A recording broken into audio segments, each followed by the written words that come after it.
jerseys that they'll wear throughout the All-Star festivities. They've got a pretty good look to them. A Kansas City feel, the crown over the N in National, signifying the Royals are hosting the game. So they've got to be nothing but smiles, Andrew McCutchen and Joel Hanrahan. Our PNC achievement for the achiever in you, Andrew McCutchen.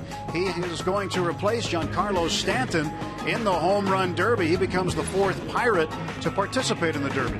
We haven't had a lot of luck there. With those three names, there's been a grand total of 2 home runs. So it's been a little embarrassing. I don't see that happening this year. I think Andrew's going to make us proud. Well, today we want you to take part in our telecast and go to Game Connect at rootsports.com. You can email the broadcast. What we're looking for today is the answer to this question: which Pirate has exceeded expectations throughout the first half of the season? There certainly are a few candidates. Well, there certainly is. There's a team full of candidates, but I'm going to go back to Andrew McCutchen for a moment. Our expectations for him were quite high anyway, and he has been able to get on top of those by far. It's been amazing to see how he has worked this year, and I said this before, he's playing like a guy that's trying to sign a big long-term contract, not somebody that just signed one. Well, McCutchen certainly living up to expectations and exceeding some of them. The guy on the hill today has been exceeding some expectations too. A.J. Burnett looking for his 10th win before the All-Star break. He'll take on Giants right-hander Tim Lincecum. First pitch around the corner from PNC Park.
So far for these 2012 Pirates, we've watched young players grow into superstars right before our eyes.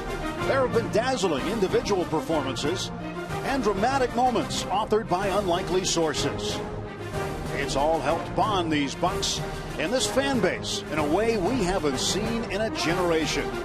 And there's still a second half yet to come after we add one more memory to the list from the first half. Next on Root Sports.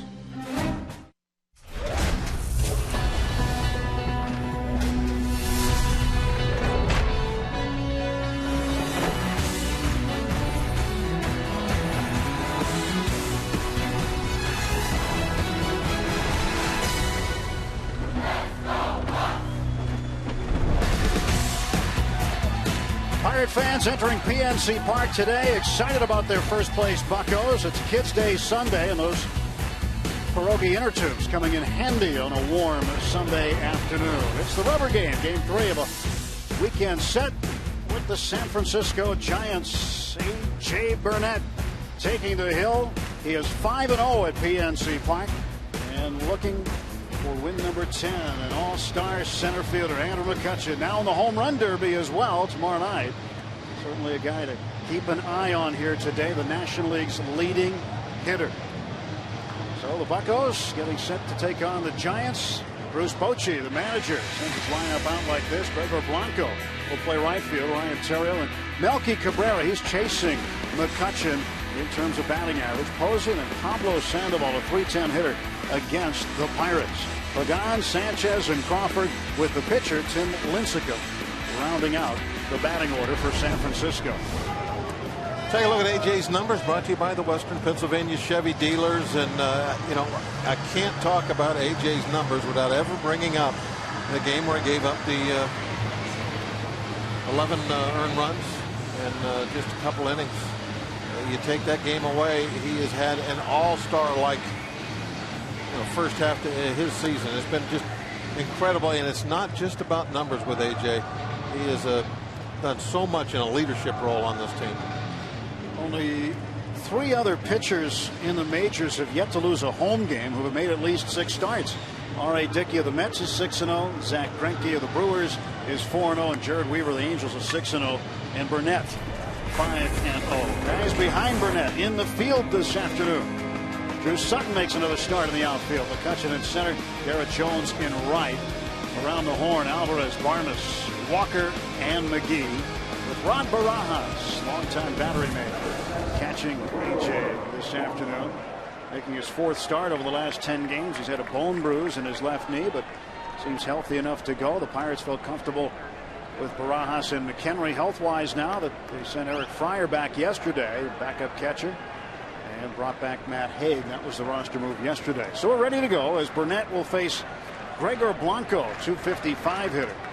Pirates looking for a series win. And the fans into it from pitch number 1 today.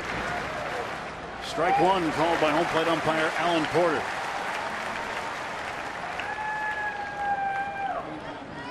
Friday night a sellout. Last night a sellout. Today just a little bit shy, but still a great crowd here. The 0-1 to Blanco. Misses outside. 1 ball and 1 strike. I don't want to put too much importance on this game this afternoon, but this would be a real good one to come away with a W, wouldn't it? It'd be terrific. It would guarantee the Pirates would be alone in first place in the Central Division at the All-Star break. Give you another series win. Winning going into the break. Hopefully it'll be number 10 for AJ. And the Giants also have an opportunity to be in first place at the break. Bruce Bochy hoping his team wins today and the Dodgers lose at Arizona. That's the scenario for them. But for the Pirates, regardless of what happens here today, they'll be in at least a first place tie with Cincinnati. Cincinnati playing out west. One more game with the San Diego Padres. Winning again last night 6-5 on the West Coast. So remaining a game behind the Pirates. The 2-2 to Blanco. Got him looking. Called. Strike 3. Right there down the middle. Blanco just frozen like a statue. Great way to start the afternoon for AJ.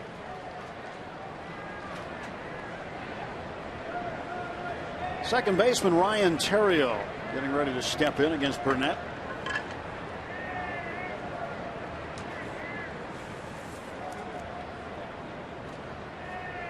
Burnett's first pitch to Theriot. Outside ball 1. Theriot hitting .280. Does not have a home run this year. He's driven in 19 runs.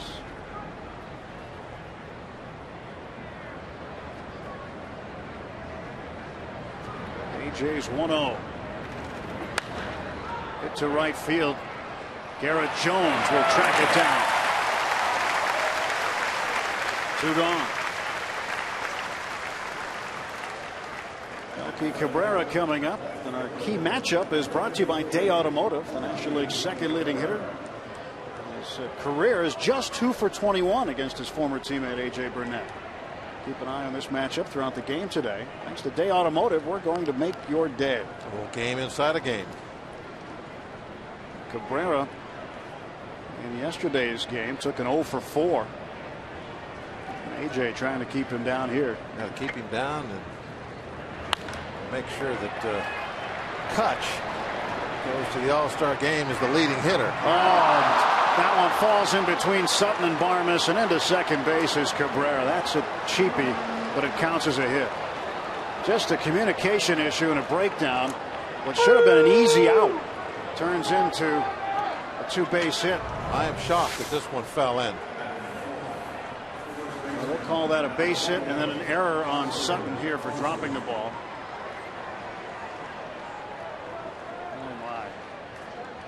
What looked like such a promising 1-2-3 inning, and now the Giants a man in scoring position. And that absolutely gave Cabrera a hit. Well, they don't come more free than that. Talking about that batting race. Oh well, you got to turn the page. Can't do anything about it. We'll get Buster Posey here. Posey will be the All-Star starter behind the plate Tuesday night for the National League. Cabrera will be the All-Star left fielder starting. They've got Pablo Sandoval will be at third base, and pitcher Matt Cain also will be heading to KC. 1 ball and 1 strike. And this is the day where guys have their bags already packed. Game ends, they all scatter. Right now with that hit, that's updated after that gift of a hit for Cabrera, trailing McCutchen by 4 points. And the 1-1. Pitch low. 2 balls and a strike.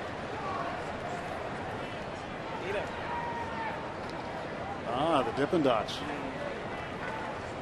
Ice cream of the future. It's been that way for a while now. The future's here. The future is now. Cabrera off second base. 2 balls and 1 strike to count to Buster Posey.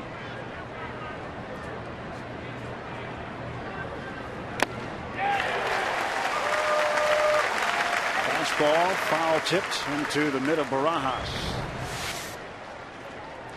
Throwing everything downstairs and then went letter high with a 93. Burnett trying to get Buster Posey here. And in the top of the first. Burnett with the 2-2 pitch. Cabrera takes off for third, and Posey gets it fouled into the upper deck on the first base side. Well, with 2 outs and Alvarez playing way back, Cabrera. Yeah, he knows that he's take off. Got the free base. They're not going to prevent him from getting a third if that's what he wants to do. Alvarez can't go cover the bag. That opens up a big hole with Posey up there. And just can't do it. Posey playing first base today. 2-2. Fans want a strikeout. Now it's 3-2.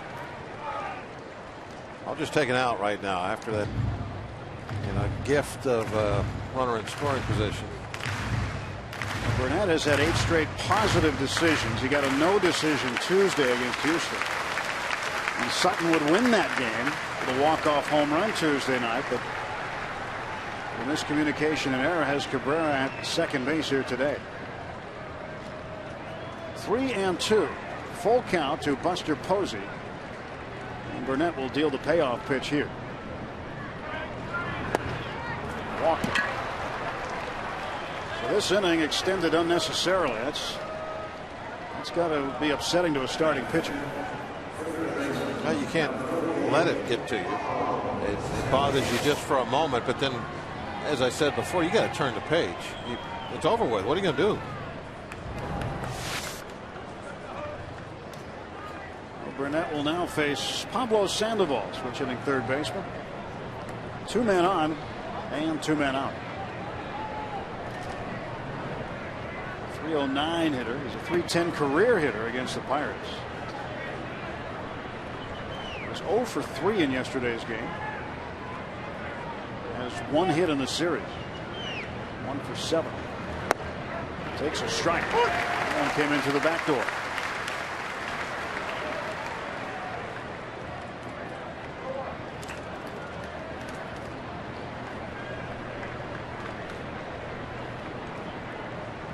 Off second base. Posey not being held on at first. 0-2. So Burnett's got a pitch or 2 to work with should he choose to.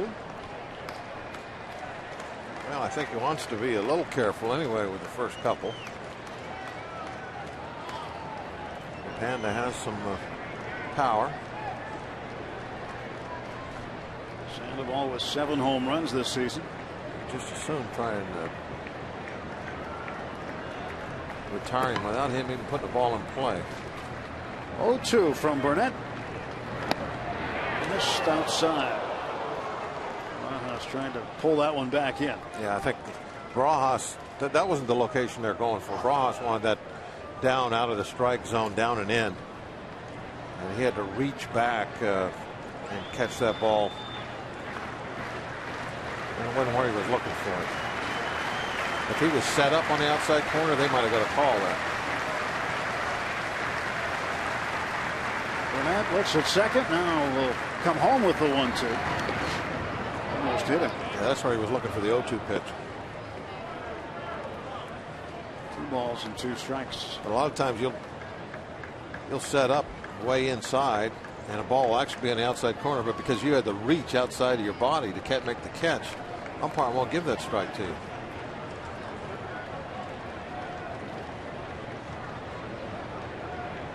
Burnett looking to retire Sandoval here, get the final out, get the Pirates to the bat rack in the first inning.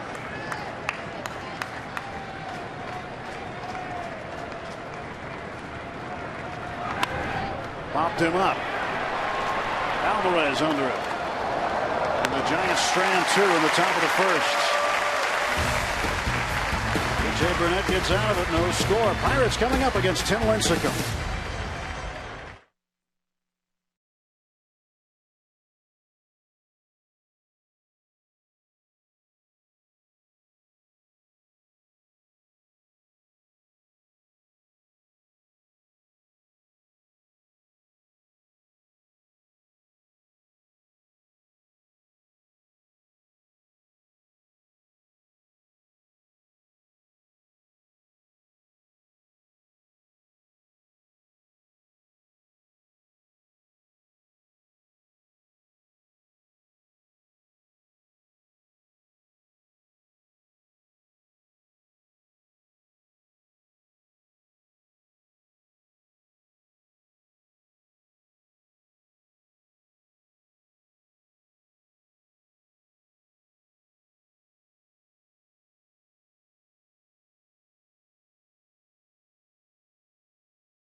Heading to the bottom of the first inning here at PNC Park. Ken Hurdle sends out his lineup this way. It's brought to you by Toyota, who Sutton leads off. 11 games with the Pirates, hitting .350. 7 extra base hits. He's scored 7 runs. He has a 7-game hitting streak. Walker, a 10-game hitting streak, turned into an 11-game hitting streak yesterday. Then the All-Star McCutchen. Jones in the cleanup spot. McGee. Pedro Alvarez doing a pretty good job with the bat. Rod Barajas, Barmas, Burnett to face Lincecum. The Giant right-hander, 3-9 on the season. Facing the switch hitter Sutton, who takes ball 1.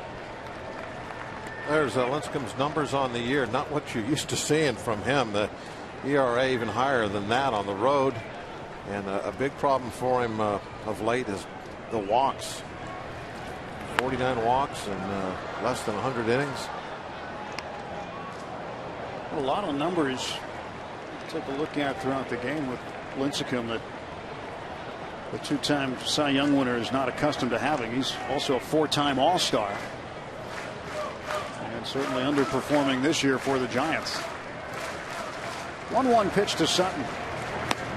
Late on that one, 1-2. The error charged to Sutton resulted in no damage, fortunately.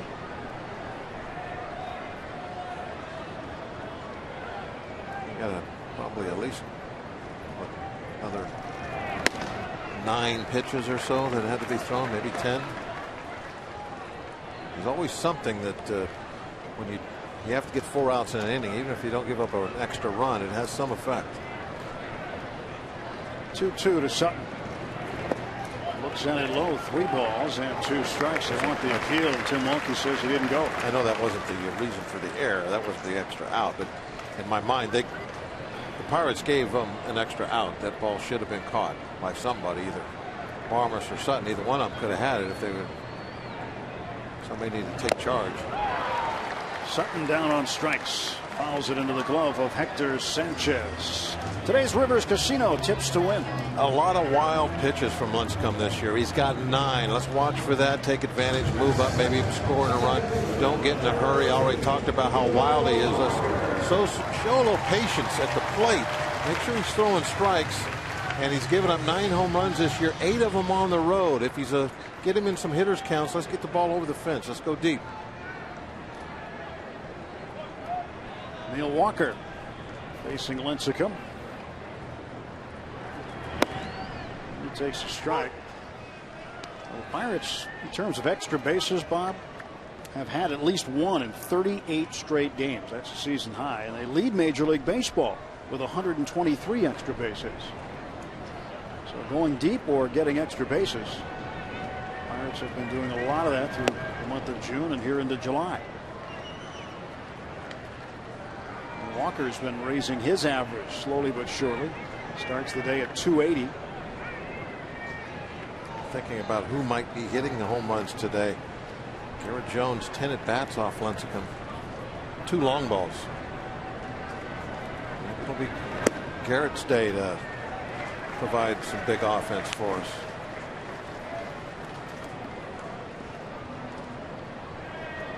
Walker has faced Lincecum 4 times. Lincecum's walked him twice, and Neil has gone 0 for 2 otherwise.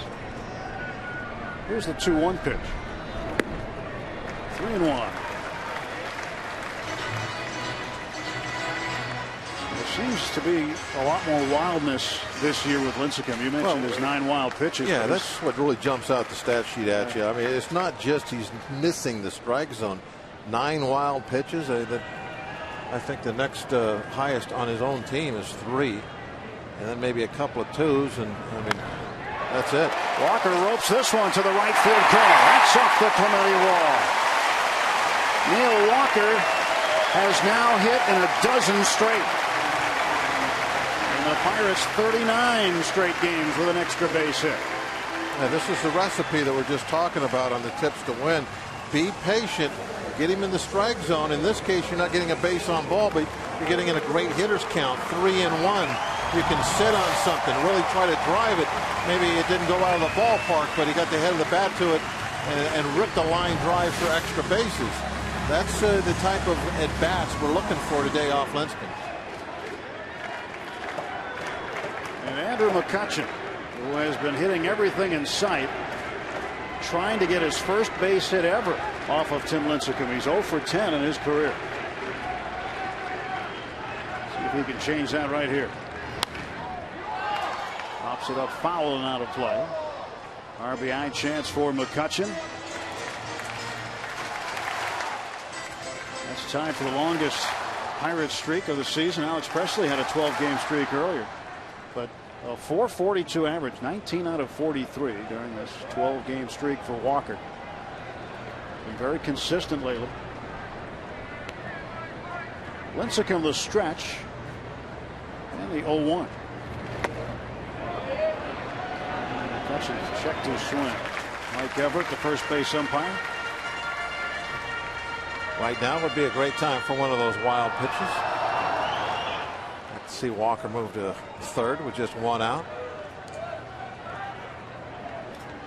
It doesn't. If you're really looking for it, it doesn't have to get away very far either. You got a guy that's having a problem with that. Anticipate that ball bouncing. Get a good break. A lot easier to move up. Up and in. 2-1 to Kutch.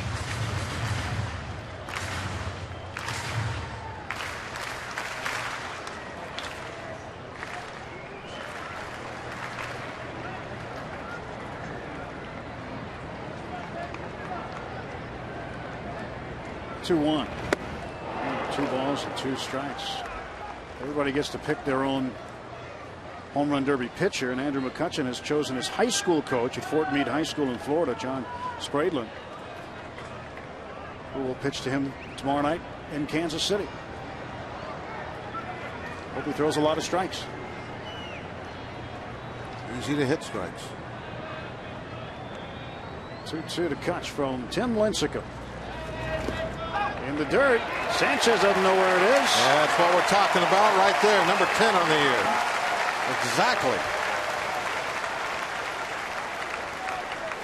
Now, what will the infield do? Will they come in? They try to stop the run? And did it get away far? No. Look at the anticipation by Walker. To do that, you got to be thinking, okay, wild pitch, he might bounce one. If he does, I'm taking off. That one's blocked nicely. It's right there. Still, Walker moves up without a throw. Anticipation. Payoff pick. McCutchen deep to right center field. Way back and gone.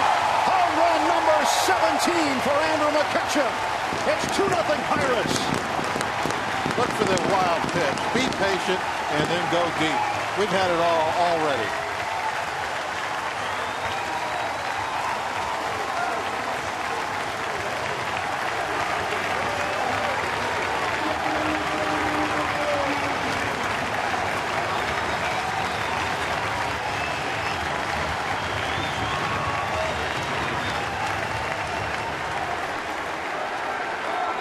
Andrew McCutchen absolutely on fire. RBI is 57 and 58.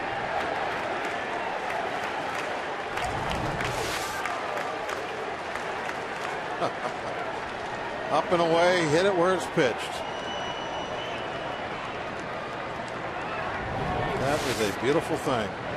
Garrett Jones fouls this one over third base dugout, way up into the seats. Well, I guess McCutchen's got a hit off Lincecum now, huh? First one.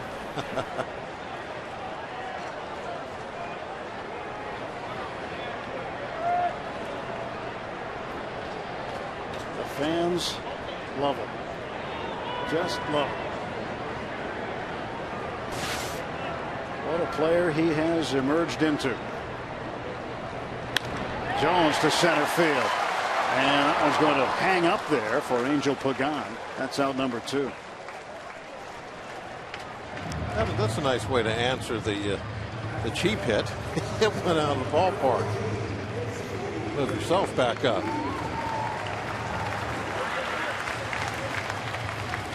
It's another thing they always talk about, the league leaders. Besides us being in first place, they talk about division leaders. See that all the time. They're going to talk about the league leaders in different categories. We got our fingers crossed that they'll be talking about McCutchen leading the National League in hitting. Casey McGee takes inside. Gus just getting ready for the home run derby at the All-Star game. I'm just gonna have a lot of fun with it. Not too many people can say they've done it. People can say they've been in an All-Star game, but not too many people say they've been home run derby. And I'll be able to say that regardless of the results. Make sure you tune in, as the nation will be watching Andrew McCutchen tomorrow night, and they're going to keep an eye on him today. He starts off with a home run. Yeah, great attitude he has about it. It's something to go and enjoy, to have fun with it. That's what the All-Star game is all about for the players, to go and enjoy all the different aspects of the game. And he's moved into a 4th place tie with Jay Bruce of Cincinnati and Carlos Gonzalez of Colorado with 17 home runs. And also, he's moved into a tie with Carlos Gonzalez of the Rockies with 58 RBIs. That's 5th best. Moving up the charts in the Triple Crown categories. 2-1 to McGee. And the one bouncer to Crawford. That does it. But McCutchen ignites the crowd early at PNC. A 3-2 pitch with Walker at third. And Andrew McCutchen dials long distance to make it a 2-0 lead.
Baseball on Root Sports is brought to you by Chevrolet and their award-winning cars, trucks, and crossovers.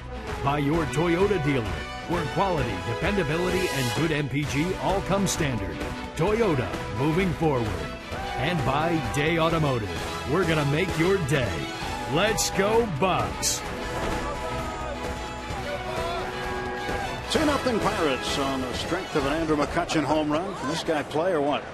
Yes, he can. He is something else. You know what? I'm enjoying almost as much as the stuff going on in the field, the stuff going on at PNC Park here in the stands. People are having a great time with their team this year. It is so much fun to watch all around town, not even really here at the ballpark, just everywhere you go. All about the players, the team, how well they're doing, the personalities they have. Zoltan, I mean, it's the whole package. What a great season to be involved with Pirate baseball. A.J. Burnett, 1 ball, 1 strike to Angel Pagan. It's 1-2. One thing Clint Hurdle talked about today is the fact that Neil Huntington brought in some stabilizing influences in the clubhouse, and that even some of the younger players, the third-year guys, are bringing a lot of energy, and the older players like Burnett and Barajas are bringing a lot of leadership. Seems like a very good mix in the clubhouse, a lot of chemistry. Email the broadcast from Game Connect at rootsports.com. John in Ohio, which talk about A.J. Burnett. We asked the question in the Open today, which Pirate has most exceeded your expectations? He says A.J. Took the starters and bullpen under his wing and showed them how to win. Well, you sure have a hard time arguing with that. He has been above expectations on the field and off. Two different ways. Keep those emails coming in. Go to rootsports.com, click on the Game Connect tab, and follow the game along with us. Check out the matchups and all the numbers that are there. A lot of good stuff. If you haven't been there, you owe yourself a trip there. You can also email us directly in the booth.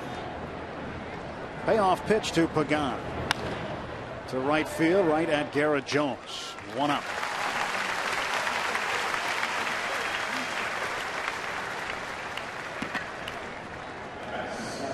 Well, AJ gets the ball last here in the first half. Who will get it first in the second half? Clint Hurdle telling us earlier today about how they'll shuffle the rotation after the All-Star break. Keep in mind the Pirates get 4 days. They'll have a day off, a travel day and a workout day on the Thursday of next week, but not a game day.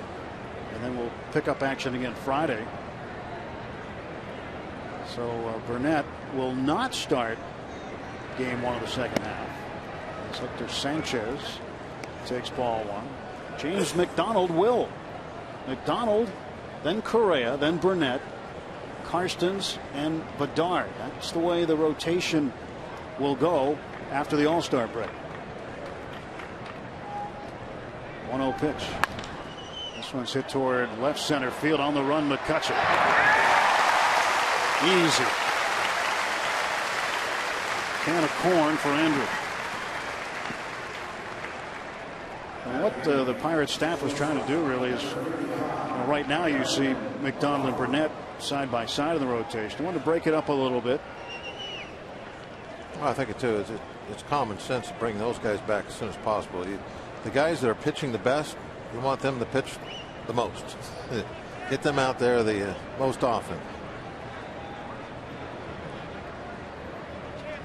Brandon Crawford, the shortstop, batting with 2 outs and nobody on. As soon as they've had their rest, put them in rotation and back out there. Well, that extra day is very beneficial, and Bedard is going to get a few extra days. So he'll be the 5th guy to go now, starting the second half. And this will give him an opportunity to throw a couple of side sessions in between. And the thing with Eric, he just hasn't had the results in the win-loss column. The good news for him is he's healthy. This one's popped up. Neil Walker looking up into the bright blue Pittsburgh sky, makes the catch. 1, 2, 3. Go the San Francisco Giants. Fear the Z.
Of the second inning. Along with Bob Walk, Tim Neverett. Beautiful day here at PNC Park. Andrew McCutchen, a 2-run home run. in the bottom of the first inning. With one out, a full count, scoring Walker and Pedro.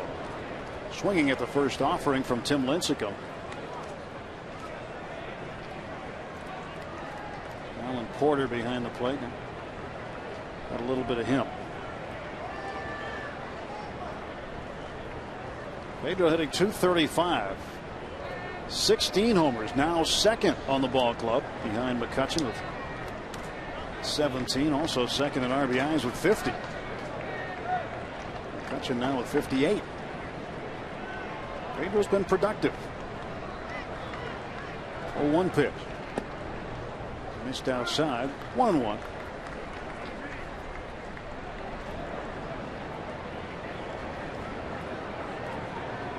Tim Lincecum, a guy the Giants were counting on heavily in the first half.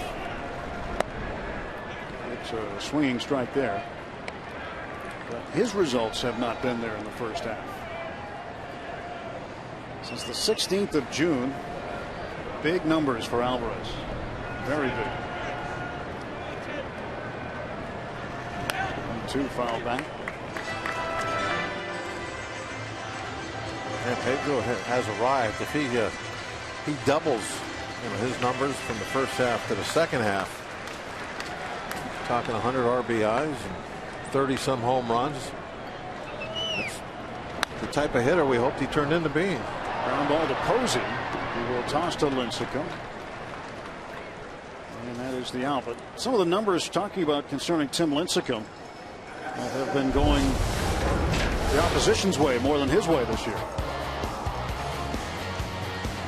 9 the record. I mean, the win losses from 2007 to 2011 way ahead in terms of percentages. The ERA is spiraling out of control. You can't win very many games with a 6 ERA. I'm surprised he has 3 wins.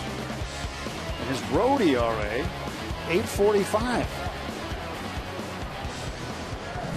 So the Freak having a bit of a freaky type season, and Barajas belts this one to left field, and this one's off the base of the wall. Barajas rumbling towards second base, and rods in with a double, his 8th of the year. Rumbling, that's a good description. Gives a little quick Z to the dugout, like a slider, just a hanger, up, down the middle. And this is what happens to a lot of those hanging sliders, is they get hit way out there for extra bases. Now, looking at all the different stats and stuff that they have nowadays, it can be a little overwhelming at times, but you search through them and you see something every now and then that jumps out at you. And the thing that jumps out at me about Lincecum is his velocities. Now, everybody that I've talked to with the Giants over the last couple of days said, yeah, he's healthy, no problem at all. But looking at the percentage of fastballs that are 93 or over velocity wise, last season 32% of his fastballs 93 or better. This year 1.5%. Wow. 93 or better. That might tell that you jumps off the page at something's you. up. Yeah, that's like, where's the velocity at to go along with the not so good control? There, fastball 89. He was mid-90s consistently with fastball. So yeah, when he first came to the league, certainly he's evolved a little bit over the years, but still, I mean, he's got a better than average fastball most of the time, a good changeup. Your basic 4 pitches. here comes the 0-2 to the Pirates shortstop Clint Barnes. Popped it up. Posey calling for it. There's one gone. Today's Barrel Automotive League leaders stat. We look at the National League leaders and swing and miss percentage. So something's going right there still.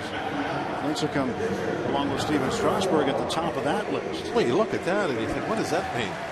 I have no idea. I don't even know how to react to that. You know, Strasburg, Hamill, Santana, Volquez, and then Lincecum is leading the pack. Right. So I just don't know. Barrel Automotive, we're driven to be better. He is a total mystery. I guess you mix in the base on balls, the home runs, the wild pitches, and that's killing his ERA. But he is still getting strikeouts and swings and misses.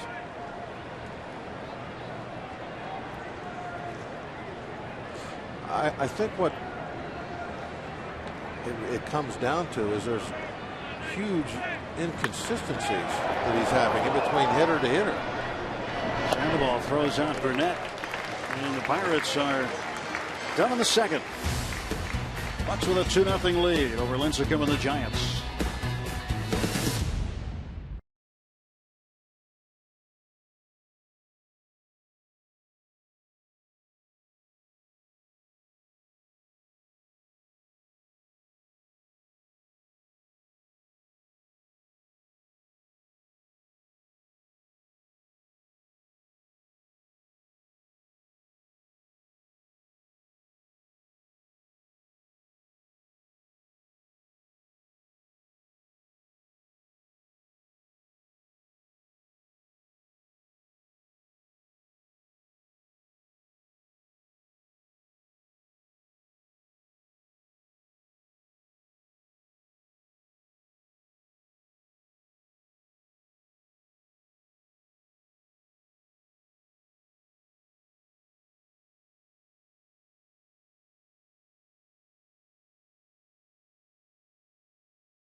On this Sunday afternoon at PNC Park.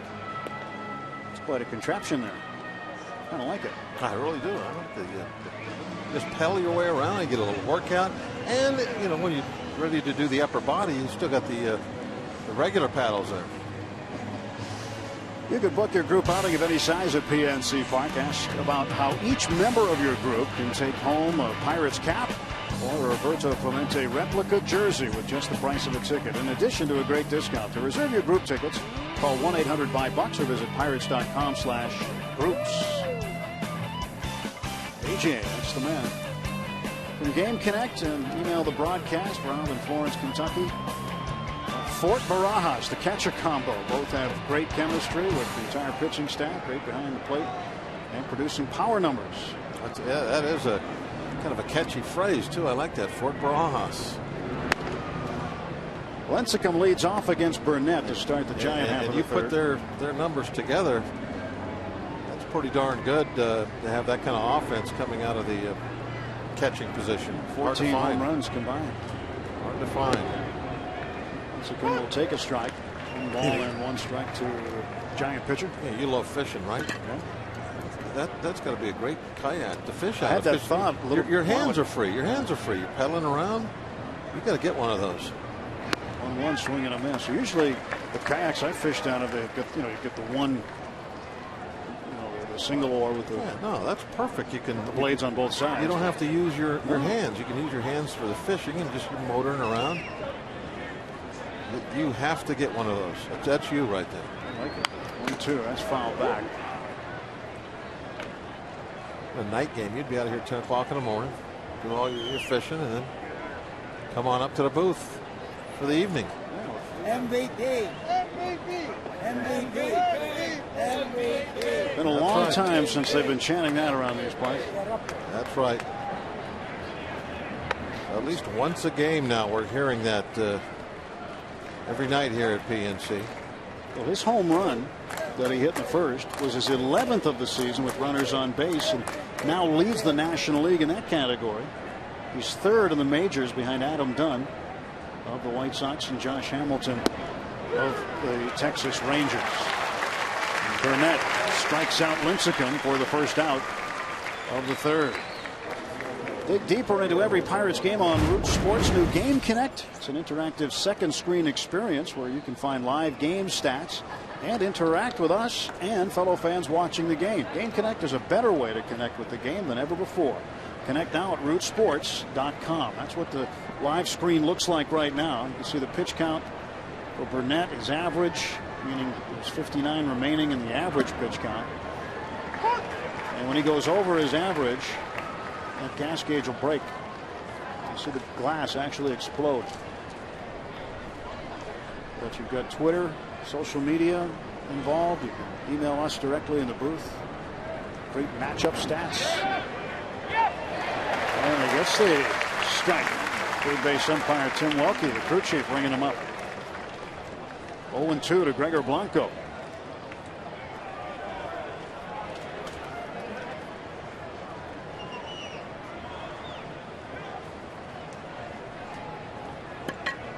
Burnett with 2 strikeouts in the game.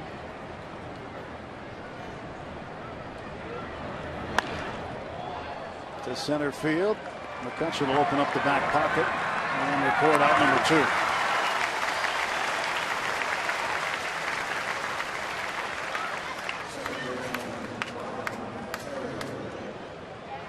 So Burnett with 2 men out will face Ryan Theriot. So far in each of the first 3 innings, he's retired the first 2 men. Got them all 3 in order last inning. He's retired 6 straight since the walk of Buster Posey with 2 outs and a man on in the first. The only hit has come off the bat of Melky Cabrera, and that was a flat-out gift. Should have been the 3rd out. The ball was hit down the left field line, high in the air, and Sutton and Barmes converging, and they both gave up on it at the last second, and the ball fell in between them.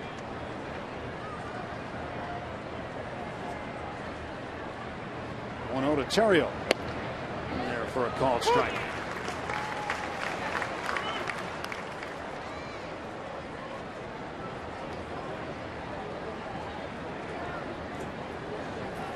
Good to know that Kentucky is rooting for the Bucks. Get the pennant notches in the Root logo. Very nice job.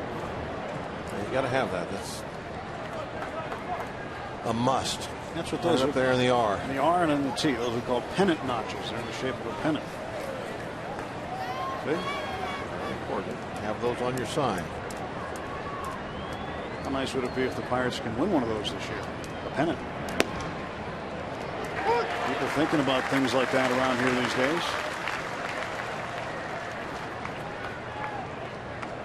Not only in Pittsburgh, but apparently in Kentucky too.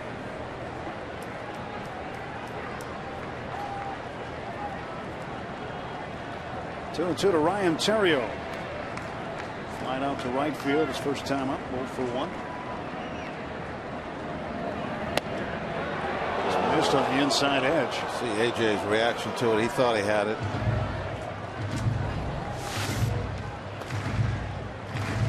Well, yeah, it was inside by an inch or 2.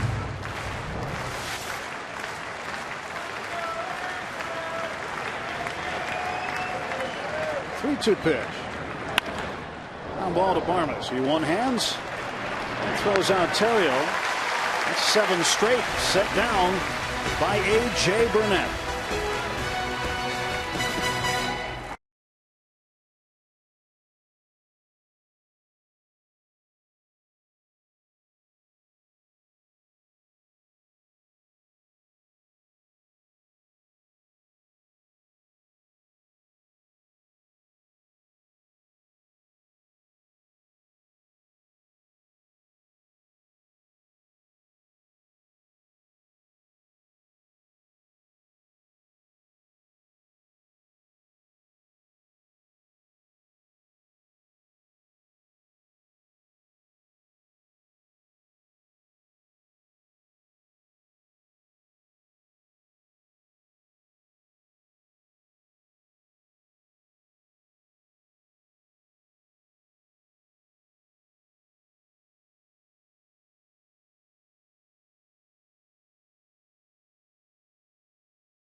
Drew Sutton, Neil Walker, and Andrew McCutchen. Facing Tim Lincecum. Sutton is 0 for 1, struck out swinging in the first. He's got a 7-game hitting streak going. Now Sutton, an infielder really by trade, but he hasn't played the infield yet with the Pirates. Middle infielder, shortstop, second baseman. We were talking about the pennant notches and the Root Sports logo. Well, seems to be an open area right over there. Yeah, that would be a good spot for one, wouldn't it? Right there. Yeah. Perfect. Sutton pulls this one down to Posey. Out number 1 is recorded in the Pirate half of the third. He's a believer. How about? I mean, we kind of threw this out about a month ago, but well, Baltimore is one of the surprise teams in the American League, playing very well. How about a Baltimore World Series between them and the Pirates, Orioles? I mean, 71, 79, it fits. Pirates it are fits 2-0 against them. Right into that spot.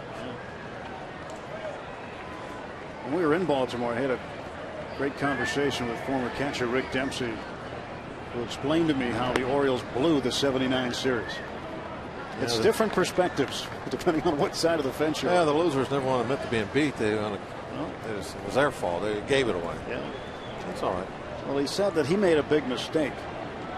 1-0 pitch. And Walker hammers this one to center field. Blanco going back, looking up. There it is, gone! A home run! Neil Walker!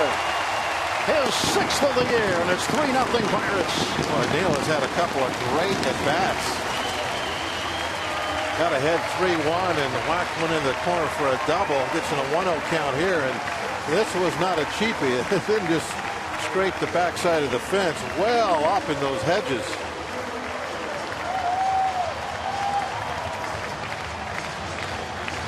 This ball is up. It hit the R hedge out there in the Pirate bushes. Oh, it took a breaking ball too. I think that's a curveball. Way deep. Look at that. That's way up in the bushes. In between the R and the T. The Pittsburgh kid, Neil Walker. 2 for 2, 2 extra base hits. He's having a fine last day before the break, and his batting average just keeps climbing. Won't be long. He'll be hitting 300. McCutchen a bounce here. Foul down the third. Walker's been bouncing in between the 2 spot in the order and the 5 spot of the order. He extended his hitting streak in the first inning with a double to 12 games, matching the Pirates' longest hit streak of the year. Alex Presley had that earlier in the season. One of these seasons, Pirates will be sending Neil off to an all-star game. You wait and see. That'll happen. McCutchen swings and misses. He's down on strikes. 1 for 2 now against Lincecum. Root from Bucks. Pretty good changeup. Not only the nice arm action, lack of speed, good falling away movement right there at the very end of its flight. 2 outs for Garrett Jones. Nobody on. Walker the home run this inning. Another changeup. Lincecum's going to get his strikeouts. Remember, it was the 27th of July of 2009, a career high 15 strikeouts. Happened to be against the Pirates. He has 4 outings against Pittsburgh prior to this one. He was 1-1 and a .310 earned run average.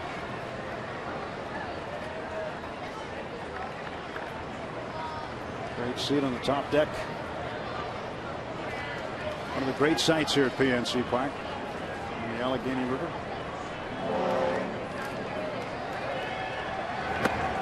Ball 2 strikes to Garrett Jones.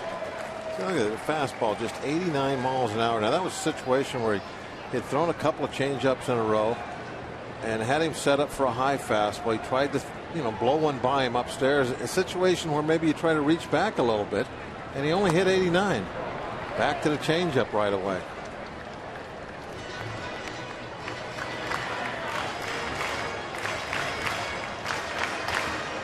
Once again with 17 starts prior to this one today, and the Giants in those 17 starts have a record of 4-13.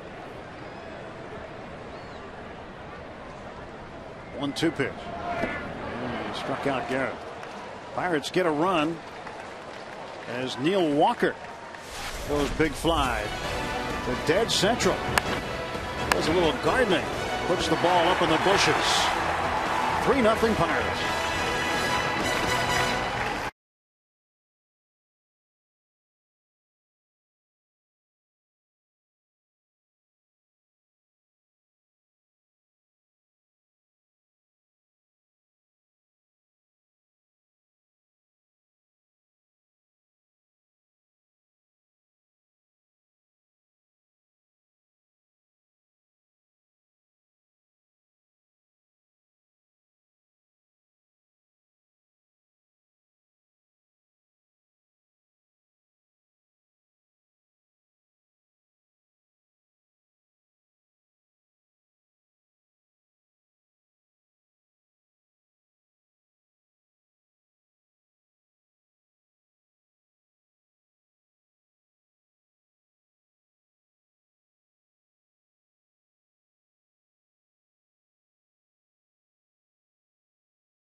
That has 3 career home runs, the last coming in 2005 against the Giants.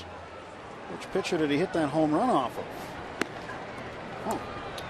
2005. Dude, where's my pennant? Play off the classic cult picture, Dude, Where's My Car, which is the inspiration for the Zoltan sign. And today on a Kids Day Sunday, pierogi inner tubes from Mrs. T's Pierogies. Well, let's see.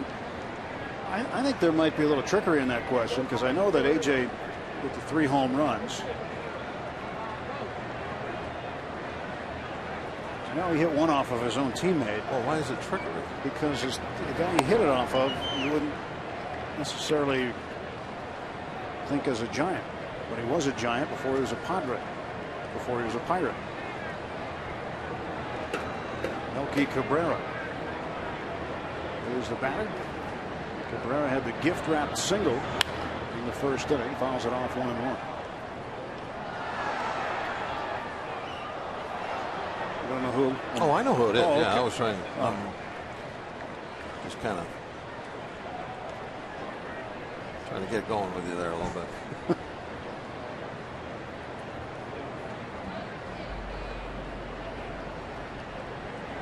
1-1 to Cabrera. I wanted to see how you would explain trickery. Trick question. Because this particular pitcher who gave up that home run is 2 teams removed from the Giants.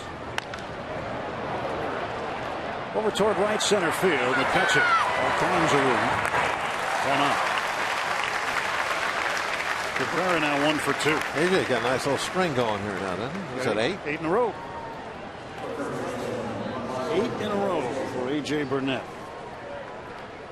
Pitches very well at home. Over his career, he's got a home record of 71-40. There's that pedaling kayak who. Now, how's he steer? I don't know. He's got little things on the A side. little rudder on the back or something? No, it's got to be hands free, you would think.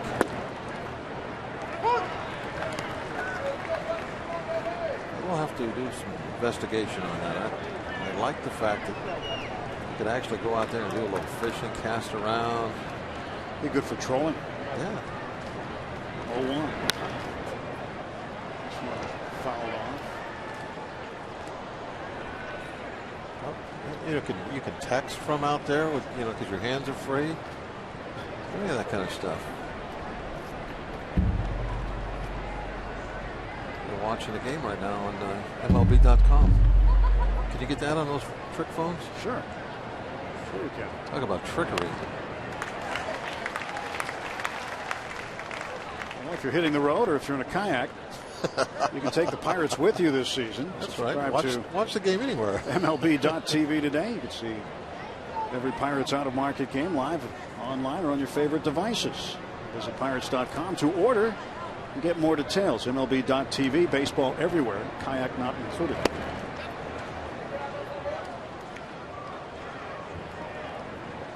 That was the disclaimer we got from the legal department. Well, people would assume that you get the kayak too if you subscribe. I understand that. But wait, there's more. You order now. A lot of traffic today in the Allegheny as Buster Posey continues to foul off pitch after pitch against Burnett. One out, Giants half of the fourth. A lot of kayaks out there today, not the foot-powered kind, the people-powered kind. There's a place right under the Committee Bridge. You rent those. Great deal. Rent one and go out in the river for a little while. Be a lot of fun.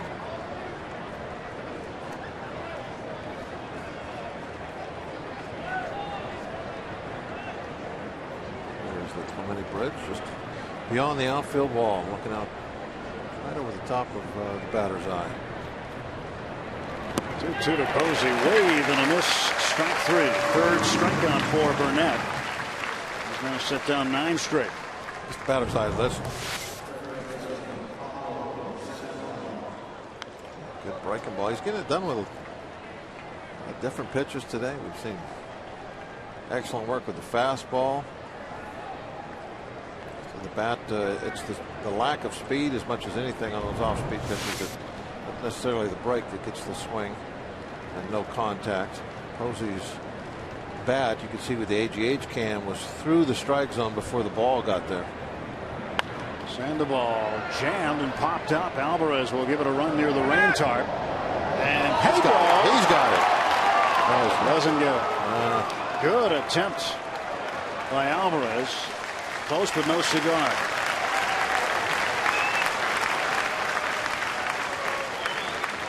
Thought maybe he could pick it up real quick. There, it's in the glove. It went in the glove. But somehow it got out. I don't know what happened there.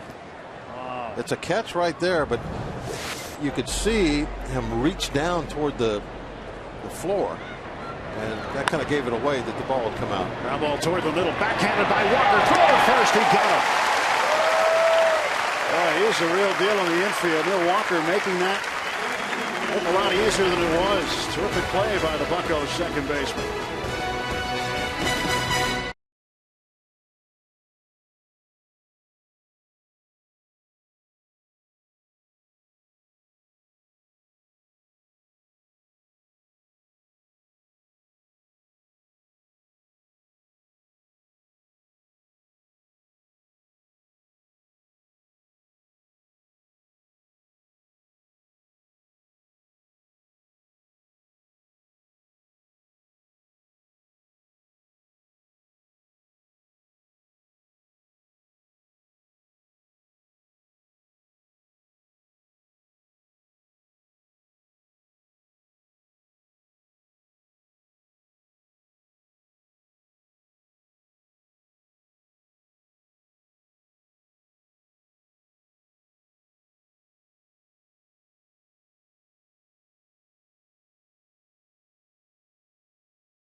Bob Walk, Tim Neverett at PNC Park.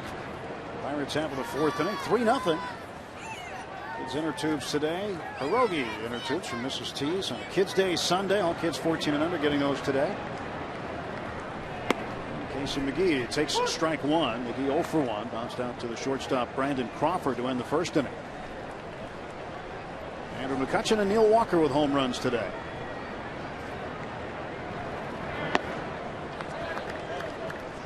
Lincecum now has given up 11 home runs on the season.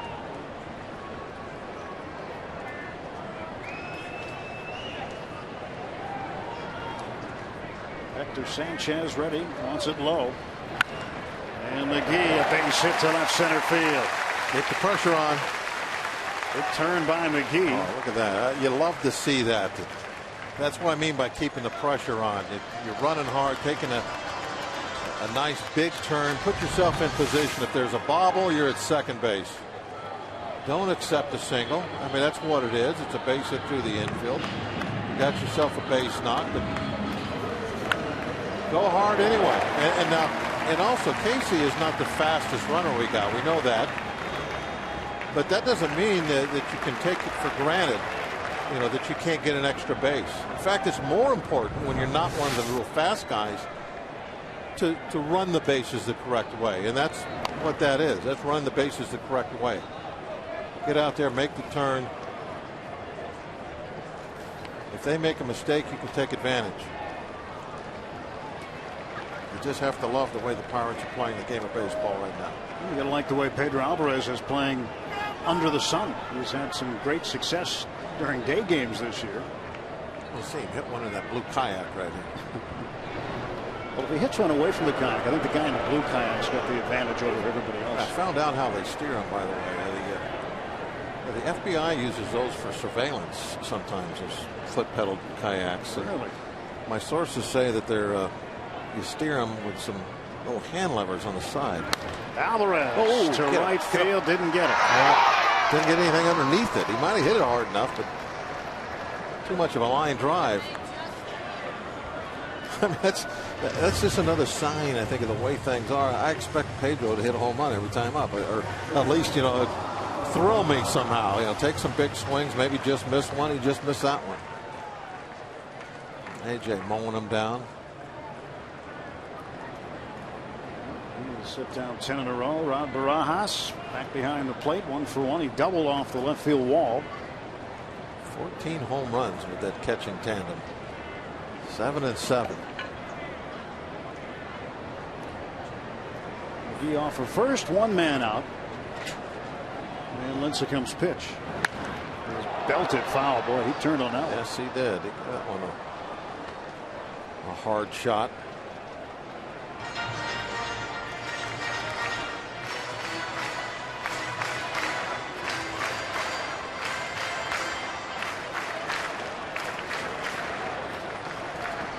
Feeling a lot better. The bone bruise in his left knee healing up. Takes up high for a ball.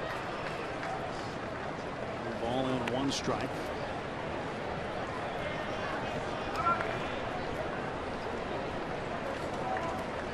McGee's not in scoring position yet, but the opposition this year taking advantage of Lincecum with runners in scoring position, hitting .314.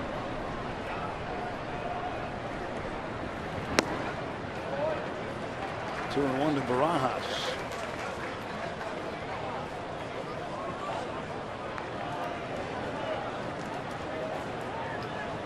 So 7 home runs for Barajas. 5 of those have come on the road. Last home run was at home against Minnesota on the 21st of June.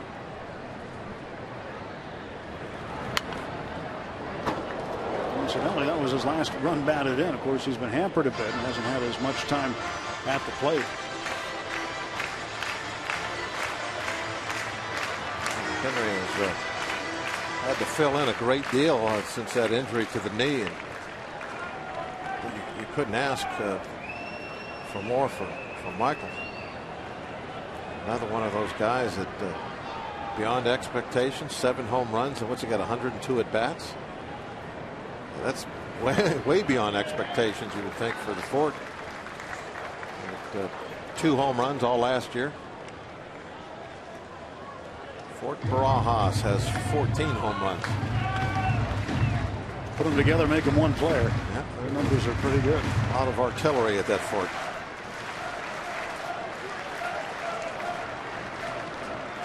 Full count to Barajas. McGee off of first.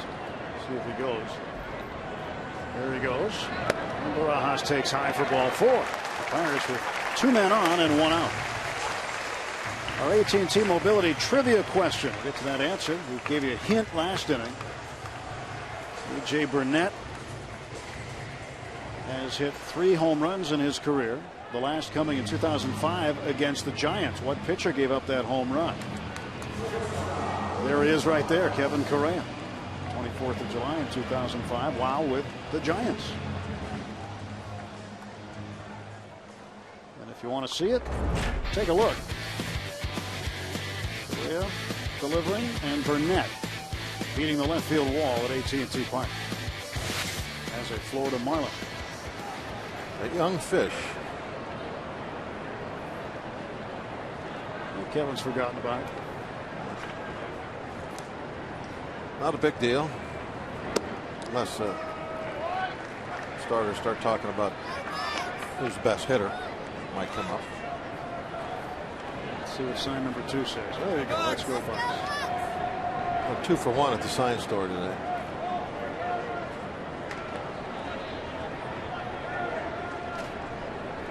Get a kayak with every purchase.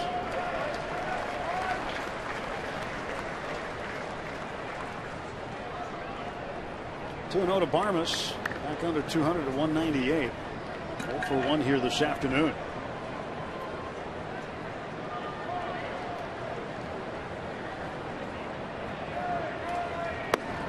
And he's 3-0. And Lincecum will pitch away from loading up the bases.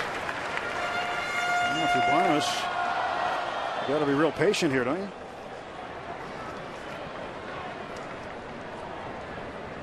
Yep, one of our themes today. Don't get in a hurry. Let's that one go for strike 1. Tim Lincecum out of the University of Washington, first round pick, 10th overall in 2006. Right-hander Clay Hensley now warming up in the San Francisco pen. And Barmas hits a looper to shallow left center field. It's going to drop in for a hit. McGee had to hold up in case that thing was going to be caught. Crawford couldn't get to it, the shortstop. So the bases are full of Bucks with 1 out. Watch Angel Bacon out in center field. Watch him. He doesn't move, doesn't move, doesn't move. Now he comes in. Way late breaking in.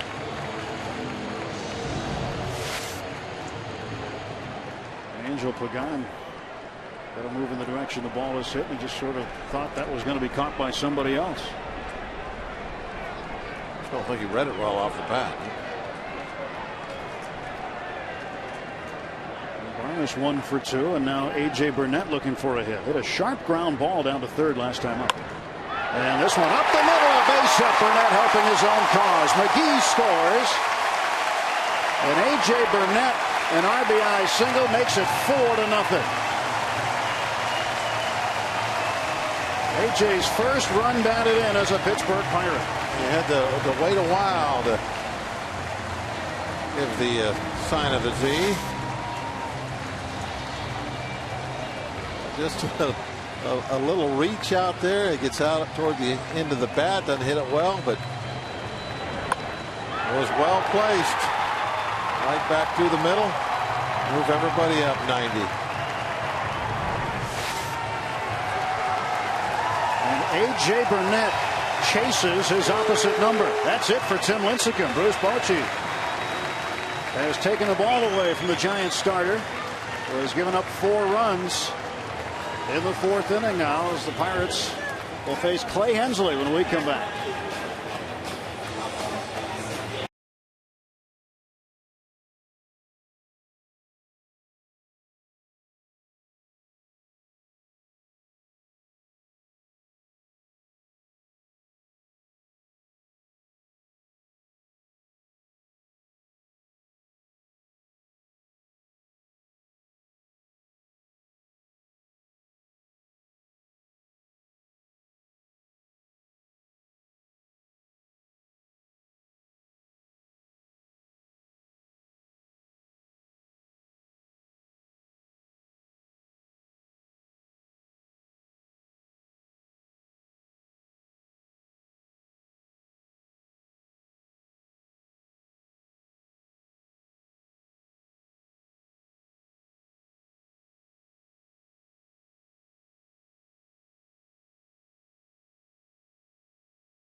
for the Giants.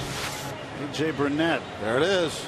First time he's had to do that this year. I guarantee you he enjoyed doing that.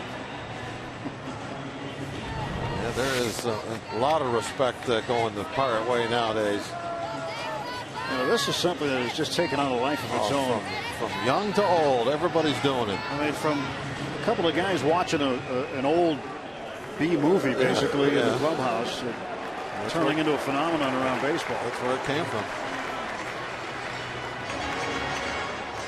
So Clay Hensley takes over for Tim Lincecum, who lasted just 3 1/3 innings. Hensley 3 3. He appeared in yesterday's ball game, pitching the 8th inning and giving up a double to Drew Sutton.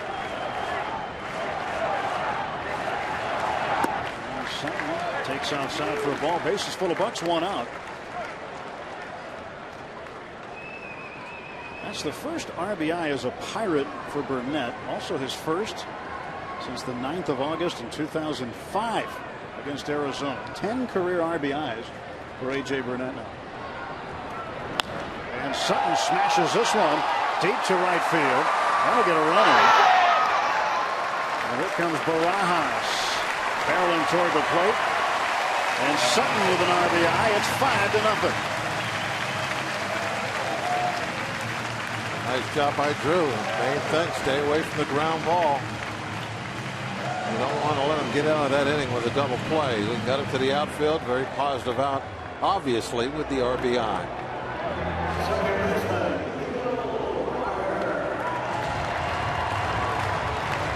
It's a nice piece of hitting. The situation was, and took advantage. Neil Walker is 2 for 2, a double and a run scored, and a solo home run. A 12-game hitting streak for Walker. Runners off the corners, 2 men out. And Walker is 3 for 3 with an RBI single. Barnes scores. Keep the line moving. It's 6-0. RBI number 41 for Walker. And he's a triple away from the cycle.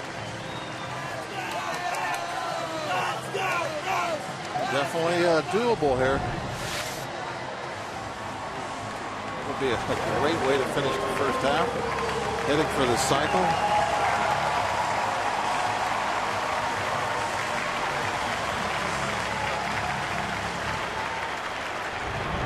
Walker's always been a clutch type RBI guy. Interesting to go back and see what percentage of his lifetime RBIs are with 2 outs. That'd be a pretty nice slice. Chance of MVP every time McCutchen comes to the plate. He's 1 for 2 with a 2-run homer in the first. His 17th. He'll be in the home run derby tomorrow night in Kansas City, replacing the injured Giancarlo Stanton from Miami. They're playing him a little cheap in the outfield, huh? Lets that one go for a strike. Real shallow in left center.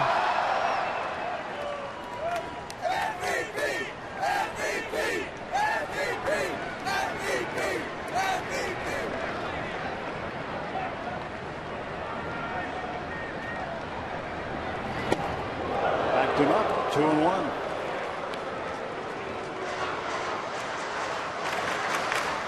McCutchen has moved up the list. He is now tied with Jay Bruce of Cincinnati and Carlos Gonzalez of Colorado at 17.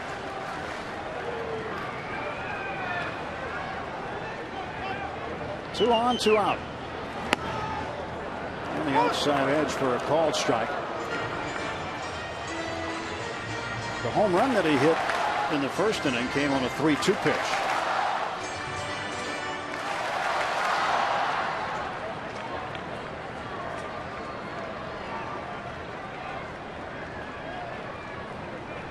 McCutchen ready for the 2-2. Burnett off of second base. Walker big lead at first. And he strikes out looking. McCutchen goes down looking, but the Pirates strike for 3 runs. It's now 6-0 after 4.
Great shots from the AGH cam here. Good crowd on hand at PNC Park, and the Bucks and PNC Bank are teaming up to bring you discounted PNC check card dates every Friday home game or weekend matinee game in 2012.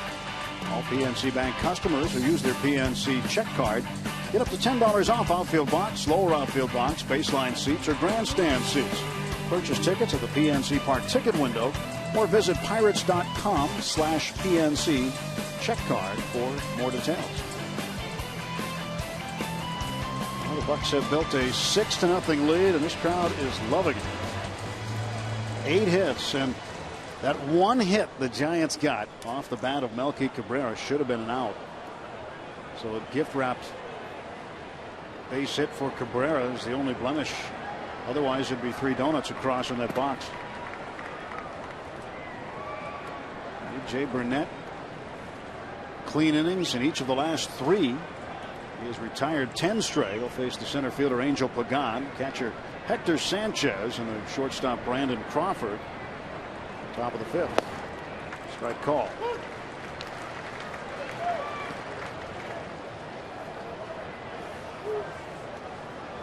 Pagan flied to Garrett Jones in right field in the 2nd.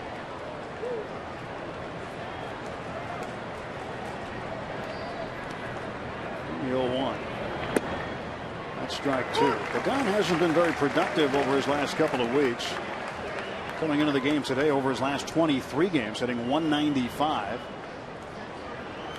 Hit 3 extra base hits, 16 out of 82 over his last 23. When he does get on, he does like to run, though. He has 15 stolen bases. 0-2 blocked by Barajas, 1-2.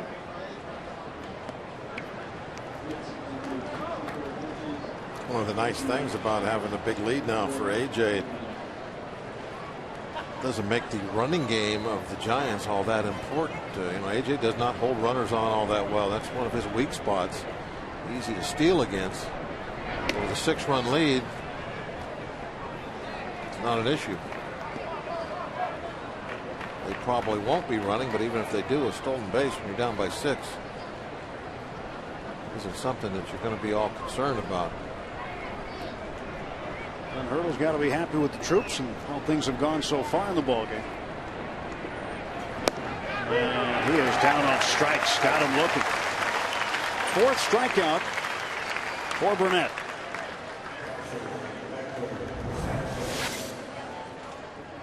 Nice and casual, and just puts it right there above the knees, pretty much middle part of the plate. I think that'd be a tough one to lay off. 2 strikes. But Pagan didn't pull the trigger on it, and he strikes out. Just froze him up. Sanchez, switch hitting catcher. It's a ground ball to Neil Walker. 2 down. 12 straight. Walker playing some good defense today, doing a little bit with the bat. 3 for 3. Double home run and a base hit, 2 RBIs.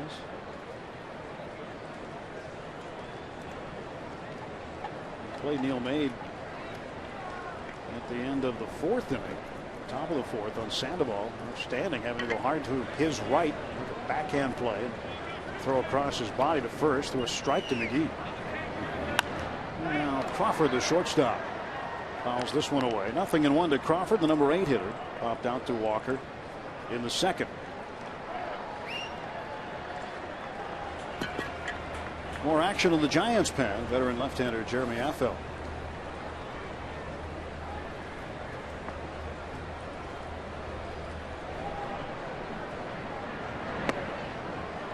Walker takes low, 1-1.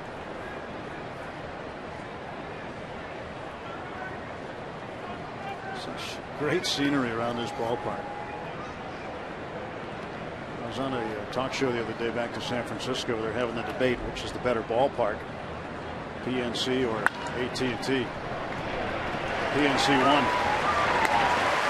And Walker retires Crawford, and AJ's on a roll.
Changes. Giancarlo Stanton, right knee surgery. He's going to miss 4 to 6 weeks.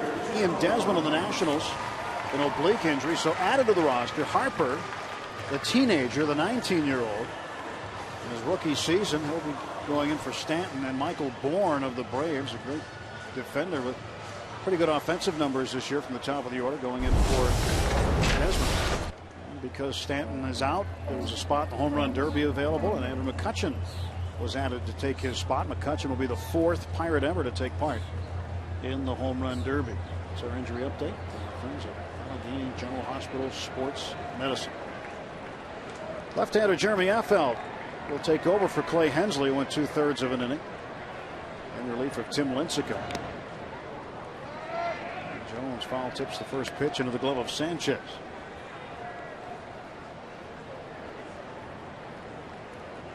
First appearance for Affeldt.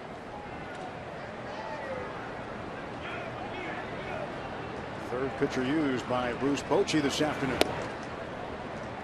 And Bob, we've seen Garrett Jones start to get some hits off of left-handers. He made a start against the left-hander in the Houston series, first time all season. Well, I've seen him hit lefties very well, but he just doesn't do it in a consistent enough manner that he's going to see a lot of playing time against those guys. And I've seen him hit some home runs off lefties. And he gets another base hit, his fourth off a left-hander this year. He's just not all that consistent with it is all. And he hasn't had opportunities. Clint Hurdle saying the other day that part of the reason he doesn't get a lot of at-bats against lefties is because Clint doesn't put him in the lineup. Yeah, exactly. I mean, you know, especially earlier in the year when Tobin is getting a lot of playing time, and you know, you get lefties out there. You have Casey McGee, you know, getting those at bats. It's just, hey, you know, there's only so many places in that lineup to put a guy. You got to make your decisions. Go with the hot bats. Casey McGee takes strike one. That was the whole one of the reasons that Casey was brought to Pittsburgh. Kind of go hand in hand a little bit with Garrett Jones. Give him some protection against left-hand pitchers. We talked about that in spring training a lot, about a platoon situation over at first base. And then, you know, it just tells you how stuff that goes on in spring training sometimes has nothing to do with the season. Garrett Jones didn't play the outfield, and what is he now? He's an outfielder, so it's so hard to predict anything. Yeah, he didn't take his first baseman's glove off all spring, did he? Yeah, we're always, you know, I guess it's the fun thing in spring training to try and make the predictions. What's the season going to be like? What are guys going to do? And most of the time we're wrong, but it's still fun to do.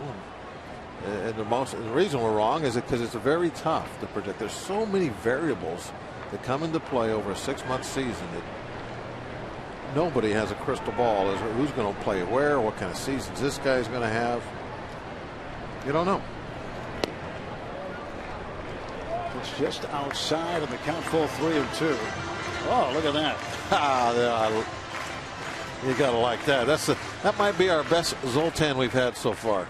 I'm going to vote that as well, we've had some really good ones. I'm going to say that's in the top 5. It's pretty good. And from the river. Amphibious Zoltan. McGee to right field. That's got to go to the corner. Jones rounding second. He'll head to third. Flacco taking it off the wall, and in with a double is Casey McGee. As McGee continues to rake extra base hits. McGee 2 for 3 now today, and the Pirates setting up shop with runners at second and third and nobody out. Oh, yeah, but this is no flare down the line that falls in for a double. He hit that out there with some authority. Now Garrett, if there's 2 outs, maybe you go ahead, you roll the dice here, you send him home. But with nobody out, as you just said, they're setting up shop. You play it a little more conservative. Great opportunity now to add some insurance to this 6-run lead. 7 of his last 12 hits have been extra base hits. Here is Pedro Alvarez. Terrific situation for Pedro. Facing the veteran Jeremy Affeldt. Breaking ball low and away.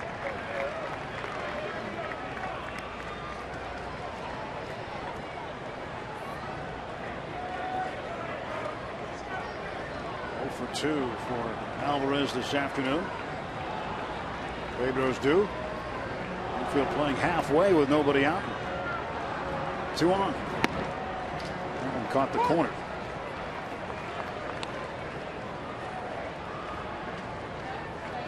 Pedro 14 out of 68 against left-handed pitching. 206.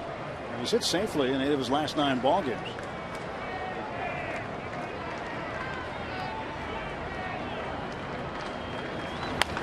To the right side.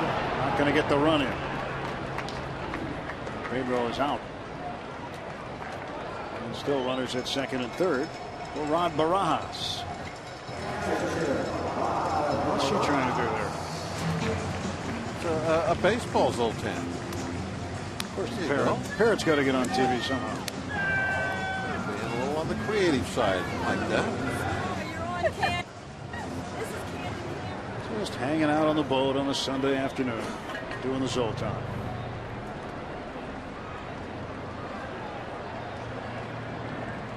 You know, we've done some games from remote locations.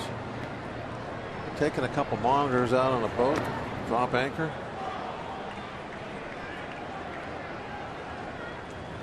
I think we could do that.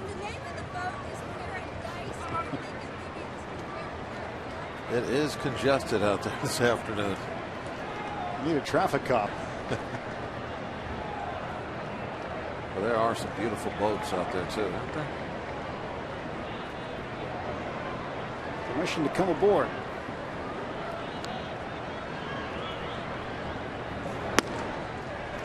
There's a strike to Barajas, 1-1.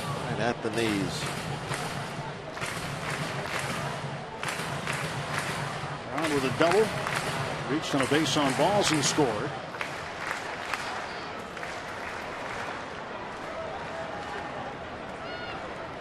Barajas hitting 7th in the lineup, and while hitting 7th, has a .310 average. This one just foul. Sandoval made the stop at third base, but a foul ball, and Barajas will get another pitch. 1 ball, 2 strikes to him. Right down the line. Get a good look.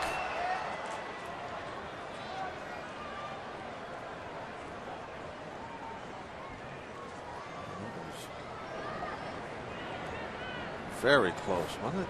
Man. AGH cam sees everything. Nothing escapes. Felts 1-2. Barajas loops one back at second base. Terrio and Crawford. Crawford will call for it. 2 men gone. Oh, he set up shop, but didn't work out, did it? Wonder if they'll put Varmus on and bring up AJ. Nope. The pitch to Clint. Varmus 1 for 2 with a run scored this afternoon. Get an RBI chance. Second and third, and 2 men out, and Varmus fouls it back. Varmus and Affeldt teammates in Colorado. 2 for 9 in his career against him. Affeldt has struck out Varmus twice.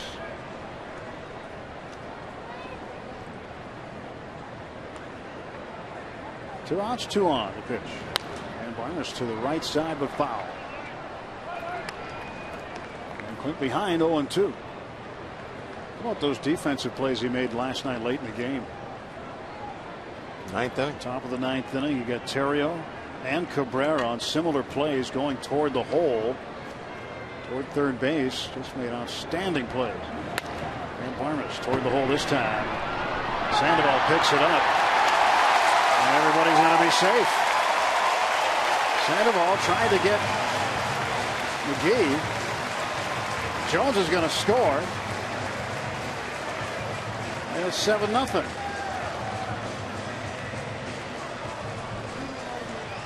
So Varmus gets the run in. And all Sandoval has to do is throw to first base.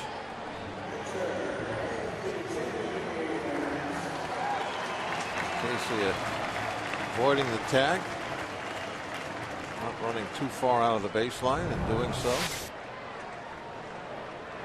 Varmus now 2 for 3 with a run batted in.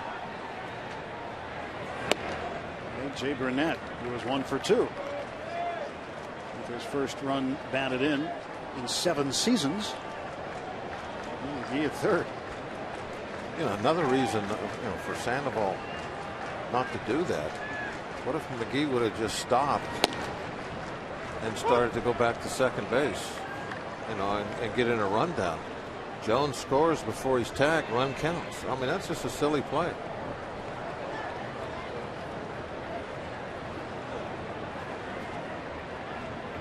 1-1. Curveball in for a strike. Ball and 2 strikes to Burnett. 7 runs on 10 hits for the Pirates. And AJ's brought his average all the way up from 0.42 to 0.77. Pretty big jump. It jumps when you're in the O's.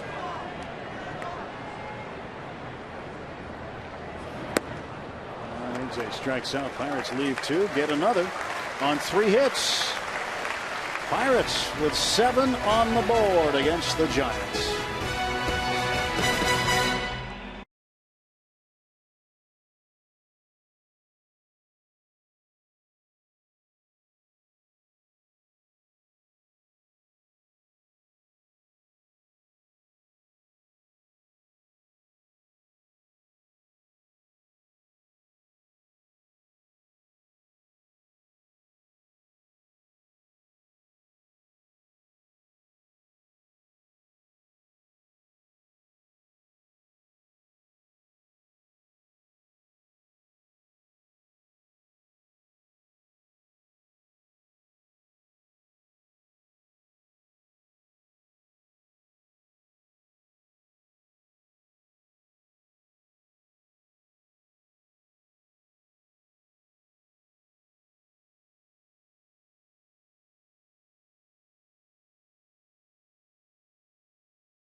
Neil Walker, as he gets better and better every game out at second base. Watch him go up the middle, the ball perfectly placed right in the glove. And now watch this. Look at the accuracy of the throw as he's falling away. Great work from Neil Walker. That was the Coors Light Freeze Can, brought to you by Coors Light, the world's most refreshing beer. Walker makes it look easy sometimes. Yes, he has gotten so much better at that position since moving over there 3 seasons ago. Very good stick, solid, dependable. He needed to get a position for him. Third base was his position, but you had Pedro Alvarez coming up. And Neil went to second, never looked back, and he's become an excellent second baseman. I remember, he was doing very well in AAA at Indianapolis, and the free agent acquisition of Aki Iwamura was not working out. And Neil played a few games at second in the minor leagues, came up to the big leagues, and he said, "Here, second base is yours, do something with it." And he's been there every day since. Nate Scherholz pinch hitting, knocks a base hit to center field, the first legitimate hit off of A.J. Burnett today. As Scherholz bats in the 9 spot, pinch hit single. A lot of pinch hitters that are very aggressive, hunting that fastball right away. That's what Scherholz did, and he got one. He banked it to center. That ends a string of 13 straight set down by A.J. Burnett. In a way, I'm kind of glad he gave up that hit. Why is that? Well, I didn't want the only hit he gave up today to be that pop fly that fell in communication problem. Right fielder Gregor Blanco takes a ball.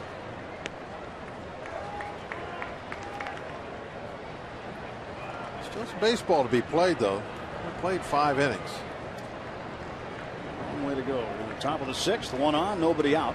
Can't get complacent. Can't be looking beyond what's going on right now.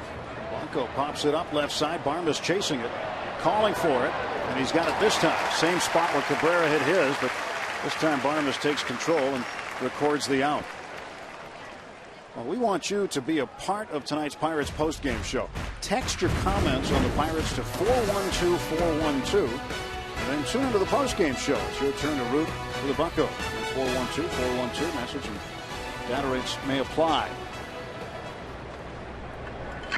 Be on the Pirates postgame show.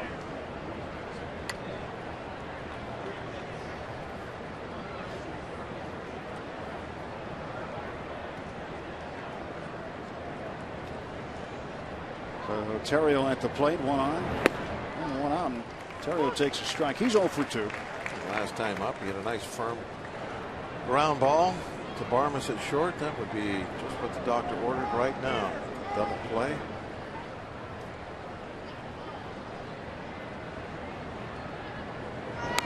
Fouled off.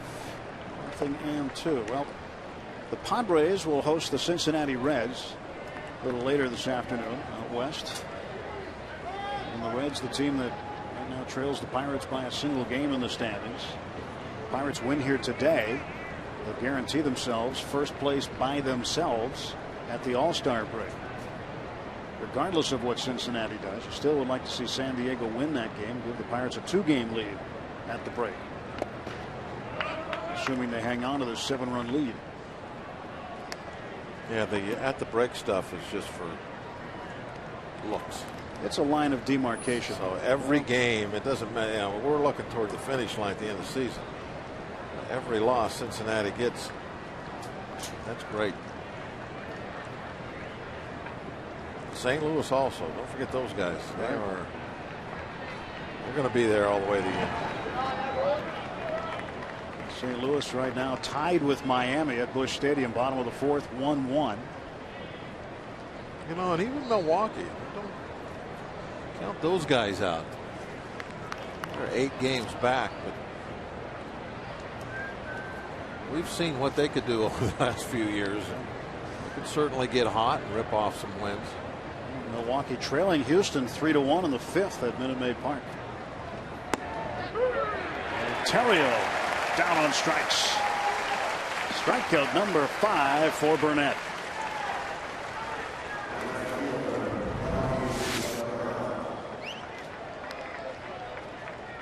Right at the top of the zone. Look at the way the arm just torque that is put on it. You can see why the elbow doesn't last a long time with guys. There's a lot of forces go through that throwing arm just before release. Cabrera, a little chopper back to Burnett. And Jay will take care of him. And the Giants strand a man through 5.5 at PNC Park. The Pirates leading the Giants 7-0.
Pirates Baseball on Root Sports is brought to you by Barrel Automotive.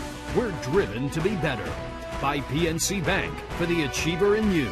And by Chevy Cruze, which offers EPA estimated 42 mpg highway. Let's go Bucks! Here's Terry. He's dropped his camera. Terry, where's your camera? So who's shooting him? He's the camera guy. I think it might be sitting on the wall or something. I don't know what's going on with that.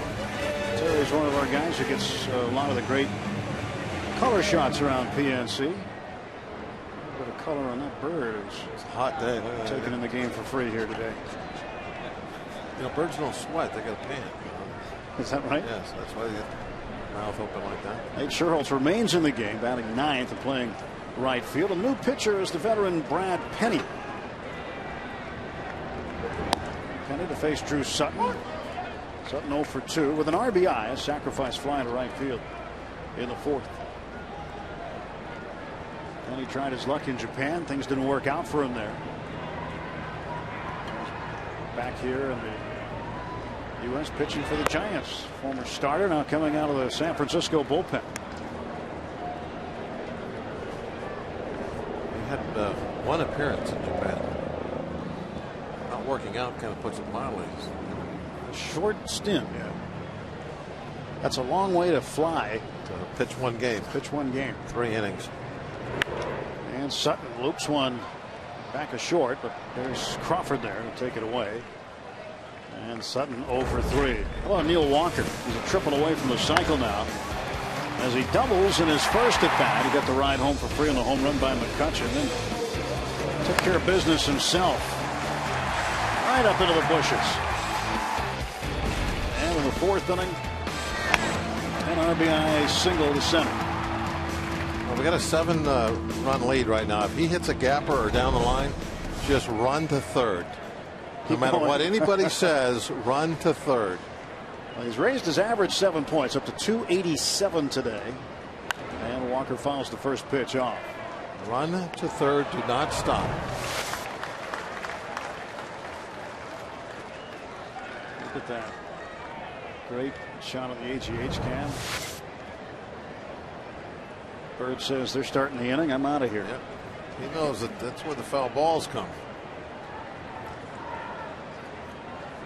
I love the AGH cam for the baseball, but some of the wildlife shots we've gotten over the years have been pretty special also.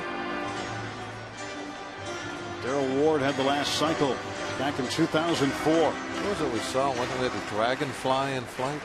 Is that what, a year ago, 2 years ago? The dragonfly was really good. But whenever it rains, you see the raindrops slow down like yesterday.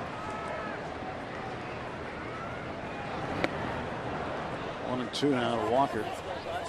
Let's go, Bucks! Is he dressed for the occasion? All he wants for Christmas is the Pirates in the playoffs. I think you get that from the discount aisle at the sign store. I wonder if he has a part-time job in December. At least he has a tie on. 2-2 to Neal.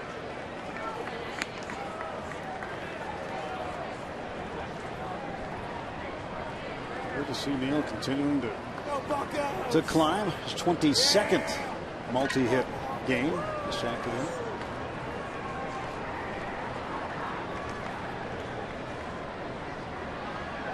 Christmas in July. 2-2 toward the middle. Crawford will glove it. Spins, throws offline, and Walker aboard. Should have rounded the bag and went to third. That'll be a base hit for Walker. He is 4 for 4.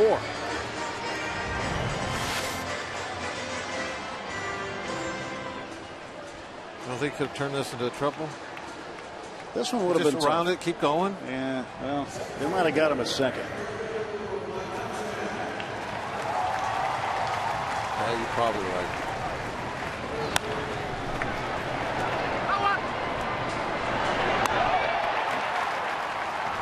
Straight down the line. Andrew McCutchen at the plate. Made it to third there.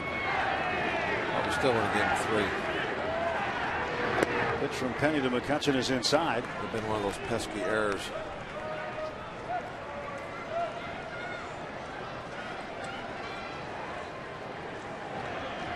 McCutchen currently hitting .358. Be nice to see him do some damage. His high school coach, John Spradlin from Fort Meade High School, is going to pitch to him tomorrow night in Kansas City. Base hit right now. Get back up toward that 360 mark. It's exciting to be in the home run derby. I think it's great. You know, Hunt was talking about it in his office prior to the game, saying that he embraces it big time. Thinks it's great for Andrew, great for Pittsburgh. You know, the added exposure Andrew is going to get tomorrow night in the home run derby. And when asked about, you know, some guys say, well, does it mess up your swing after that? But he said it's not going to mess up Andrew's swing. He's too smart for that. It doesn't mess up anybody's swing. Well, it's an excuse. You could be dumb as a rock. It's not going to mess up your swing. It's an excuse. Yeah. Guys start the second half on a slump. McCutchen not in any kind of a slump. Bangs a single to left field. There we go. Get that batting average up toward 360. I like it. McCutchen 2 for 4. Breaking ball. Weighted nicely on. Another ball off the head of the bat, right on the screws. That's where he hits them.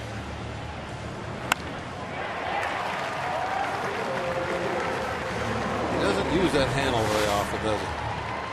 Everything is right there. Jolly Roger has a smile today.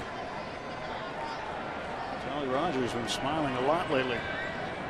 That's why he's jolly. Yep. Got a reason to be jolly. And Jones just missed this one. Popped it up. Bronco will make the catch. The difference between that and going in the river is about a quarter inch on the bat. He hit that one a mile high. Andrew should be jolly also. 360. I think he's safe now. And Cabrera 353. Got a base hit today. He's a well-dressed gentleman. I like the big earring too. That's a nice touch. Good job of accessorizing on a Sunday afternoon. This one to the gap. Well struck by McGee. He's going to the notch. And McGee is hurt. He's going to stop at first base. 2 runs are going to come in as Walker and McCutchen score. McGee limped out of the box and had to stop there. He pulled a groin. The third hit of the afternoon for Casey McGee. RBIs 28 and 29. Todd Tomczak, the trainer, out to see McGee. He pulled a groin. I bet you anything that's what it is. And the torque from that swing. I mean, he was limping from the get-go. Pirates leading at 9-0. McGee's afternoon is done, and what an afternoon he's had. And now he'll have the next 4 days off to rest and get healthy for the start of the second half in Milwaukee on Friday.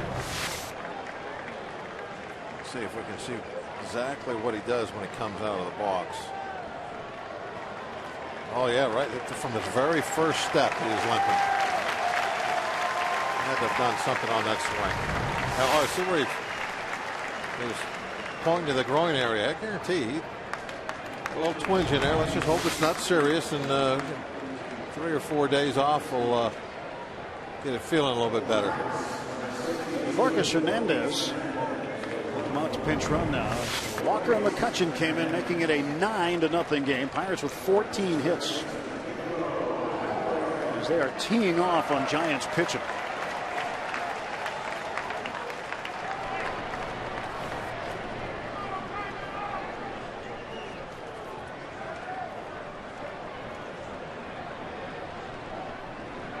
Pedro Alvarez at the plate. Well, if you're guessing the defensive move, how about Hernandez goes to left, Sutton to right, Jones to first? We'll see if that is the case in the top of the 7th. 9-0 Pirates. as they look to win this series and wrap up an extremely successful homestand.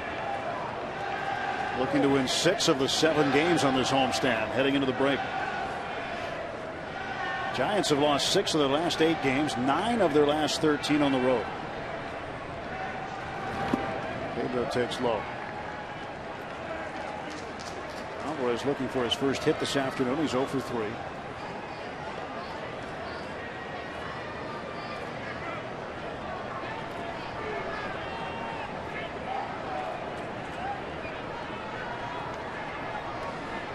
The 1-1 to Alvarez. Time is called.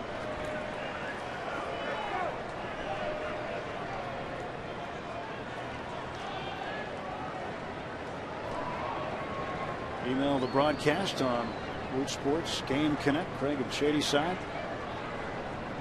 Come back to that in just a second. Pitch gets away, and down to second base goes Hernandez. No contest there. Good speed. Wild pitch moves Marcus Hernandez up. Pedro Alvarez trying to do some more damage here. He has been tearing it up over the last month. Which Pirate has most exceeded your expectations this season? You can go to Game Connect at rootsports.com and email the broadcast, and perhaps your email will be read on the air. 2-1.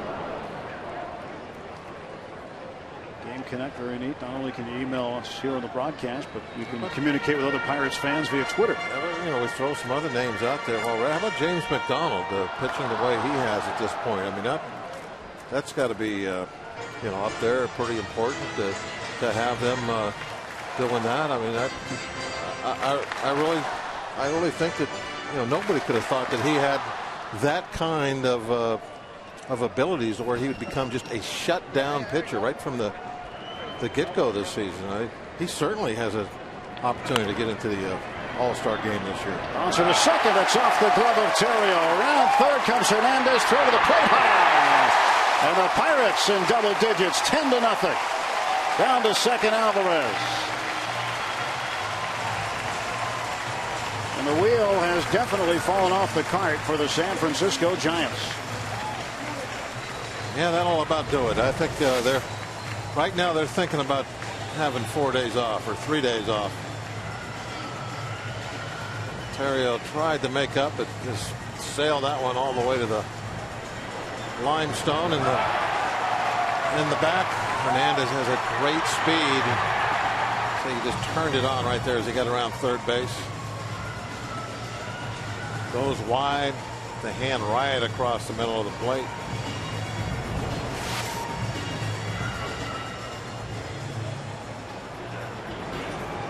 I got another thing that's beyond expectation. How about this game today? How about that for beyond expectations? Yeah, I would say so. 10-0 on first half getaway day. Just pounding Tim Lincecum early.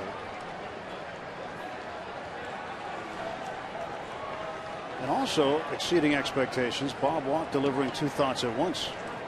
Banned the DH sign. Got him. Barajas hit. So 2 errors charged to Terrio. Fielding and throwing. No RBI as Hernandez comes around to score. Now Barajas hit by the pitch.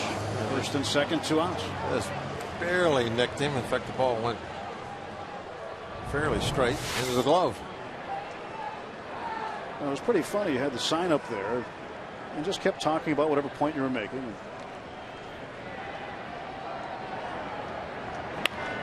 Almost pulls this one foul. Well, you know, you see that all the time in sports broadcasting now, where the little ticker or something going across the bottom. That's all that was. It was. Oh, that was your. That was my own little piece of scrap paper with little ticker going across the bottom with hieroglyphics on it. Yeah, that's all that was.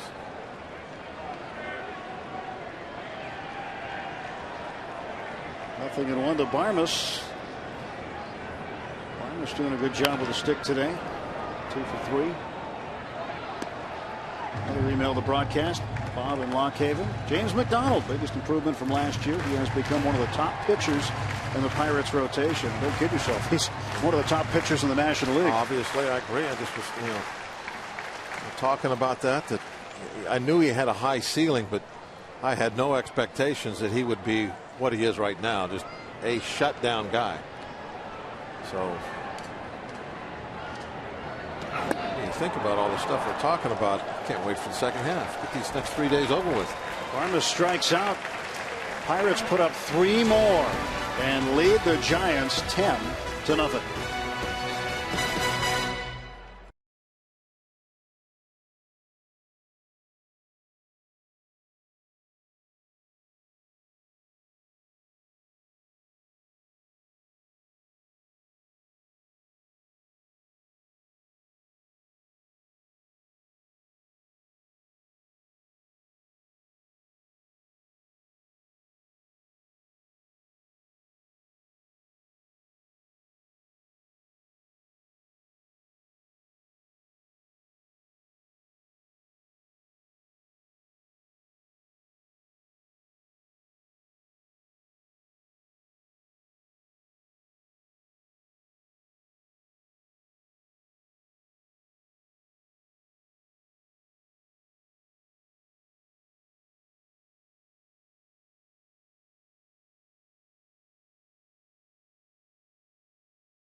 Giants today 14-2. We are en route to the playoffs, it looks like. You're en route to the Budweiser Bowtie Bar. Check out the newest addition to PNC Park. It's located behind Section 101. This exciting new area features a full-service bar, weather-protected dining space, and much more. Bring your group and enjoy a private dining space, or stop by during the game to take in the action. For more information, call 1-800-5BUCKS or visit pirates.com. Lots of folks discovering it. Well, Hernandez in left field. Sutton moves from left to right. And Garrett Jones moves from right field to first base.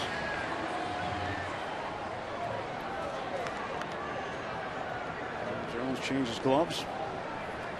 Start the top of the 7th inning with the cleanup man Buster Posey facing A.J. Burnett.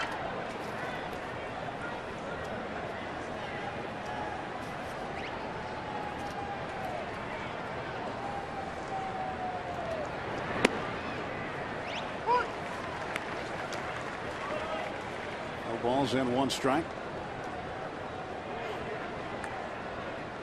Posey's 0 for 1. Hasn't had a hit in the series yet. 0 for 8. Fouls this one back. Well, as you get to the break here, Bob, as a pitcher, you're always on a schedule. You do certain things on certain days. How do you handle it during the break? Do you still work on those certain days even though you have these days off, or do you just take a break?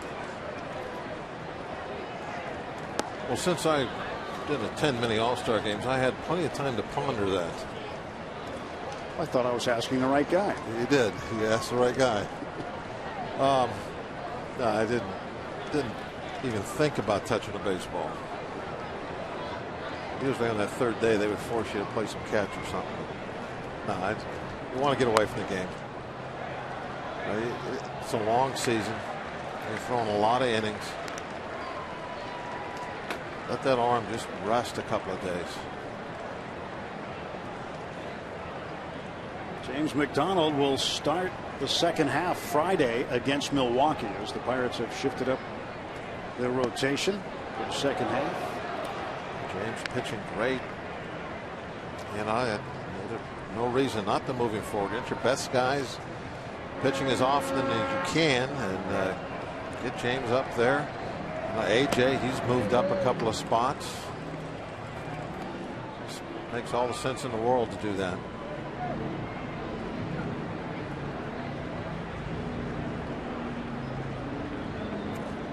Burnett gets the Sunday day game in Milwaukee, third game of the series. Payoff pitch. Hit to right field, chasing after it Sutton, and Sutton won't get it. Around first and into second is Buster Posey. Posey with his 16th double of the year.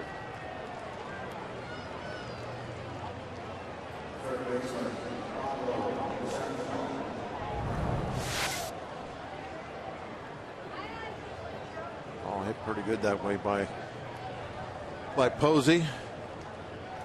How far AJ will go in this ball game. 90 pitches. There's Sutton and moved to right field.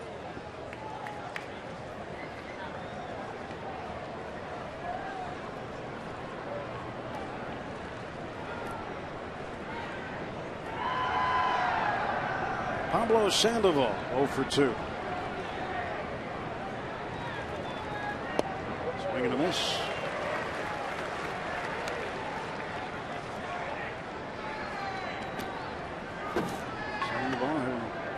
Pretty good season for the Giants. Average dipped a little bit. He's just 1 for 9 in the series, down to 305.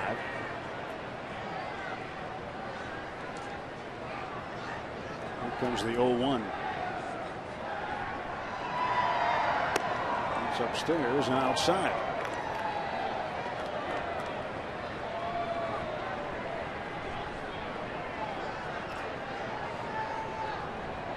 Giants are hitting just .202 in their last 11 games with runners in scoring position. .224 overall in those situations, ranked third lowest in the big leagues.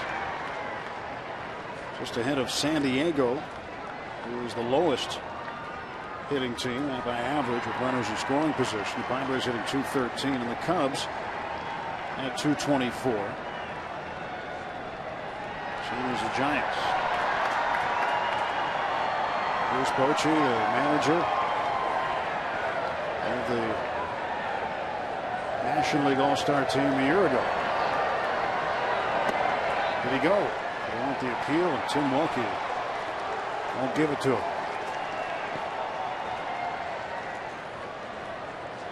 Bruce Bochy's been managing for a long time. He's really racking up quite a resume. A lot of games.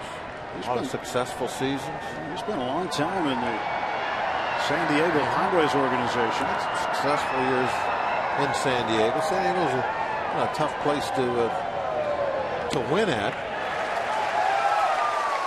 They don't have the resources or the financial resources, let's just spell it out, that you have in some other markets.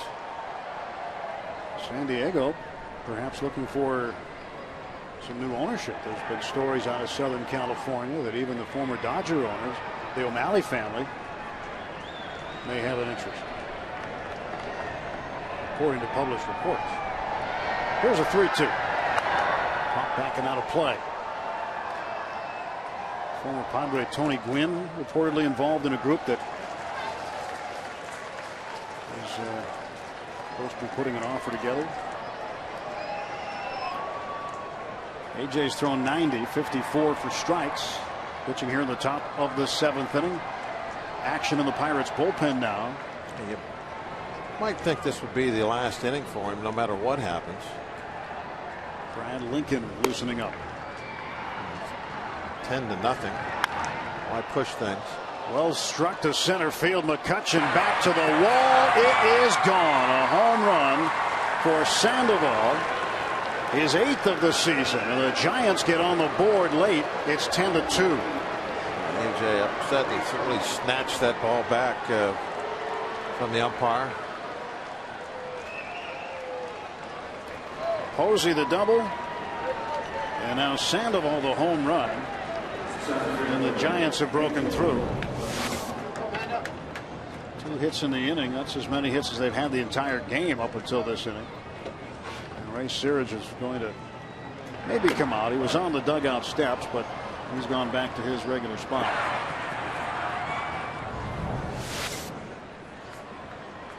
It's one of the few places McCutchen isn't going to catch the ball. Over the fence, yeah. It's hard to run out over there. Pagan, fly ball to left. Here comes Hernandez with a running catch.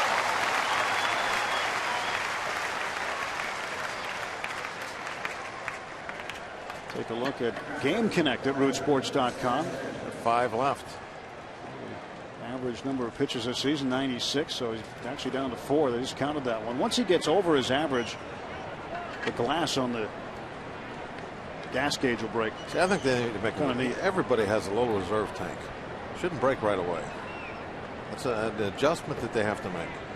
Yeah, you always have a reserve. I'd say should be able to give a 10-pitch reserve, huh? Well, if you write a note and hold it up to the camera, maybe somebody will get the message. Well, perhaps that might work.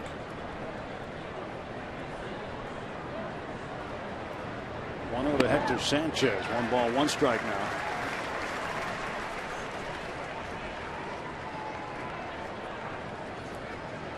Tight ball game in Houston right now. The Astros leading Milwaukee 3-2 in the top half of the 7th inning. Cubs have blanked the Mets 7-0.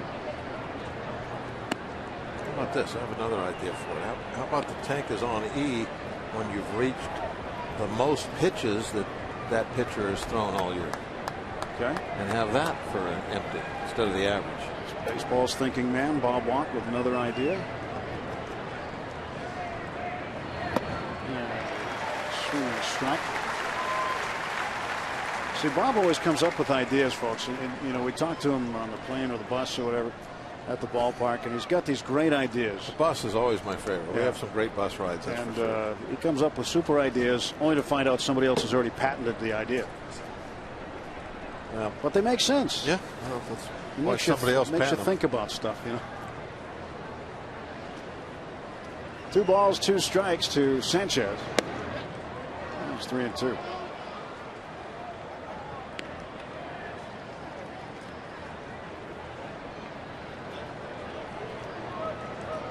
Bob sometimes is the voice of reason. Is that Mount Troy? Yeah, Troy Hill. Troy Hill.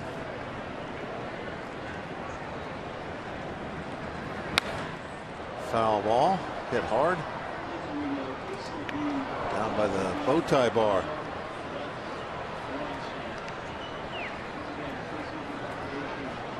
Word coming from the Pirates clubhouse on Casey McGee. A mild left groin strain caused him to leave after hitting a ball on the north side notch. He only got a single out of it. Like the word mild. We'll hang our hat on that. And the 3-2 hit down the left field line. The ball is slicing. Hernandez will get to it. It gets to the seats first. And if there wasn't a wall or stands there, I'll bet you Gorkas makes the catch. Yeah, another place where it can't be caught over the fence. Ran that one down. Not much room for a ball to fall out there with Hernandez and McCutchen side by side. Oh, talk about young outfielders. Gorkas Hernandez, really a good defensive outfielder. Ken Hurdle today was asked about Starling Marte, who's in AAA, and he said, quote, "I'm not going to hide from the possibility of him coming up sometime in the second half." He's going to keep playing where he is right now, though.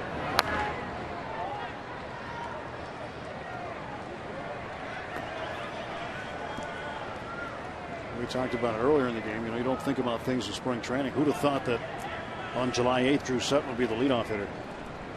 He wasn't even on the radar. Things change month to month in this game. I'm just trying to say what's going to be what August 15th. Who knows? Don't know who the 25 will be then. Rotation might look like, might not look like.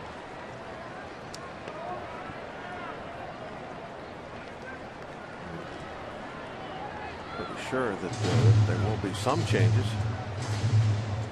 We'll just have to wait and see what they are. Trading deadline coming up at the end of the month, and that'll be affected with the extra wild card this year, because you'll have more teams that will perceive themselves as buyers rather than sellers. The market should be a little different, and it should come right down to the last hour, I think, for a number of teams.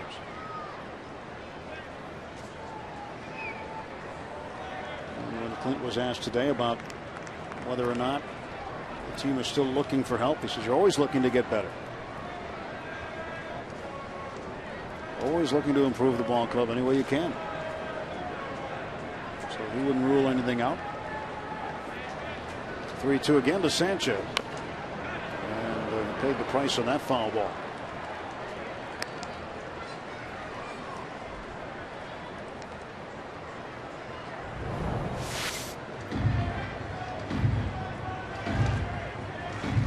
Right off the inside of the foot. We got now 103 pitches. The gas gauge just broke now.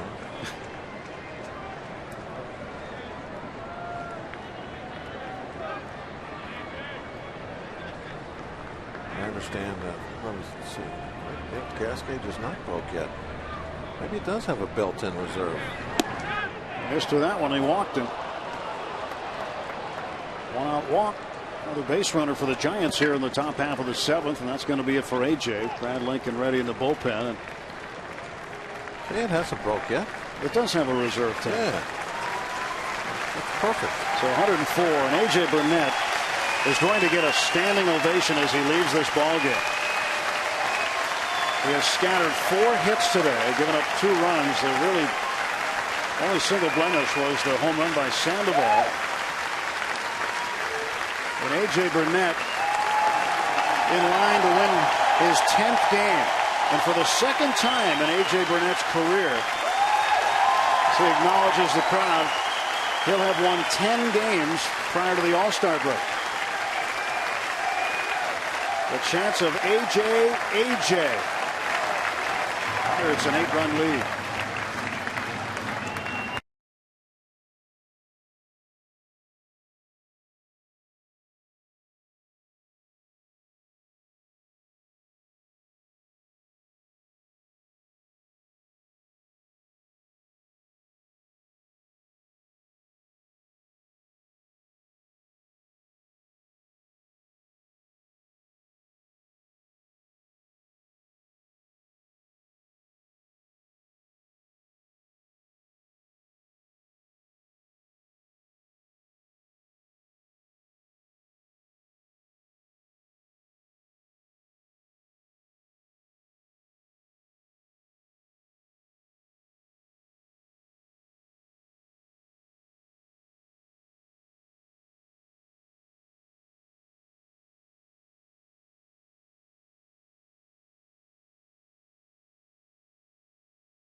For the breaks, it's 1990. 4 other guys. 1993. Not sure about him, but all the rest of them 10 wins, with the exception of Correa with 11 last year. And AJ acknowledging the crowd, and he was featured in a front page article today in the Post-Gazette. And one of the things he talked about was how he's been treated by the crowds here. Right to Sutton. And Crawford is out. So Lincoln comes on, delivers 1 pitch, and gets the second out of the inning. And Burnett was very appreciative. I think a lot of it was the fact that he frankly got booed a lot in New York. They did not treat him very well in New York. Jordy Mercer comes out to play shortstop to complete the double switch to get Lincoln in the game. But here, he really appreciates the fact that the fans get it. He's been giving it all he's got, looking for win number 10 to lead the staff. He certainly has earned the appreciation of the Pittsburgh baseball fan. It wasn't given just to give it the respect that they give AJ right now. He earned it. He went out And he paid the price out there on the field. Numbers, especially here at home, are fantastic. And it's just the fans' way of thanking him for, doing what he does for them. And they're starving for winning baseball, and he's a huge, huge part of this. It's not just the numbers either. I mentioned it earlier. I think everybody, even the fans, they know what he has brought to the clubhouse, the whole attitude of this team. Lincoln ahead of Nate Sherholtz, 0-2. Lincoln attacks him. Strike 3. Got him on 3 pitches. 4 pitches for Lincoln, and he gets out of the inning. 6 1/3 for Burnett. 5 strikeouts and 2 earned runs. 7th inning stretch time at PNC Park. Pirates with a 10-2 lead. We'll keep you around here on this Sunday afternoon for the sights and sounds of the 7th inning stretch, including Ladies and God Bless gentlemen, America. we invite you now to stand and join the Pirates and Major League Baseball as we remember the lives lost on September 11th, 2001, while offering support to our troops here and abroad. Here to lead us with God Bless America is Lauren Marie.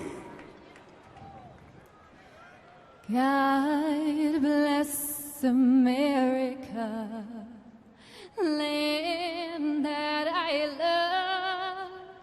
Stand beside her and guide her through the night with the light from above. From the mountains to the prairies to the oceans, why with fall.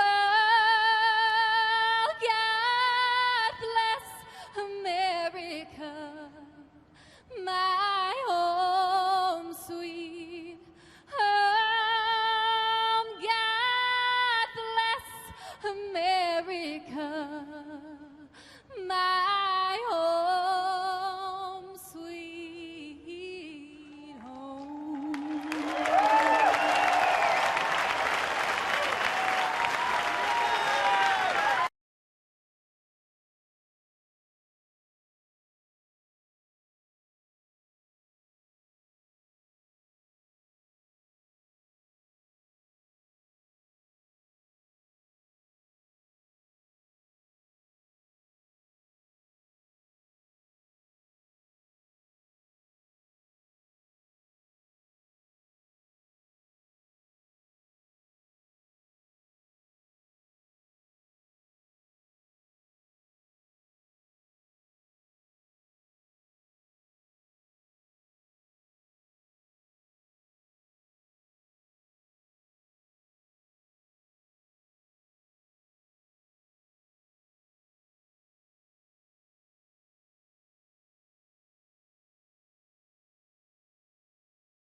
We get set to start the bottom of the 7th inning on a beautiful Sunday afternoon. And the score looking pretty nice too. 10-2. With Bob Walk, I'm Tim Neverett.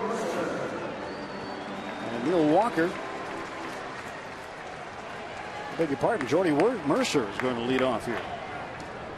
Mercer came in defensively as part of the double switch. He'll bat in the 9 spot. Facing George Contos. New left fielder is Justin Christian for the Giants. So Melky Cabrera's first half is over. And at shortstop, Emmanuel Burris. And Crawford will sit the rest of the game. And Mercer, ground ball right to Burris. Fires on the first, one gone. Brandon Belt is at first base now, taking over for Buster Posey. And Mercer grounds to short. One gone in the Pirates half of the 7th inning. All these changes, a spring training game is broken up. Yeah, that can almost expect them, though. I think a getaway day like situation here with everybody taking off and doing something for 3 days, and a game that's out of hand, a big lead. You're going to make some of those changes. Let some of your veteran guys get that early shower. Some of them be heading for the airport. There's Walker on deck. Drew Sutton sitting on a 7-game hitting streak right now. Pretty nice seats right there. Nice and close to the action. And Contos, 1-1 pitch. So fouls it back. Ball and 2 strikes to Drew Sutton. Started the game in left field, now playing right field.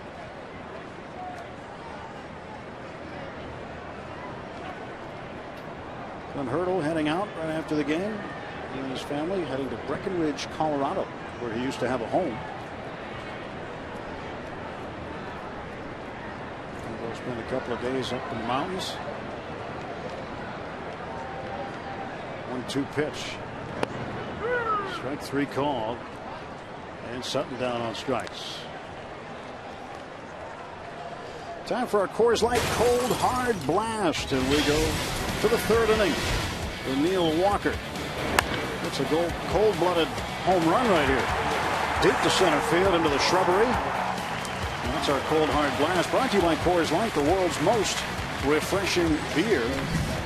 6th home run for Neil Walker. He is 4 for 4 today.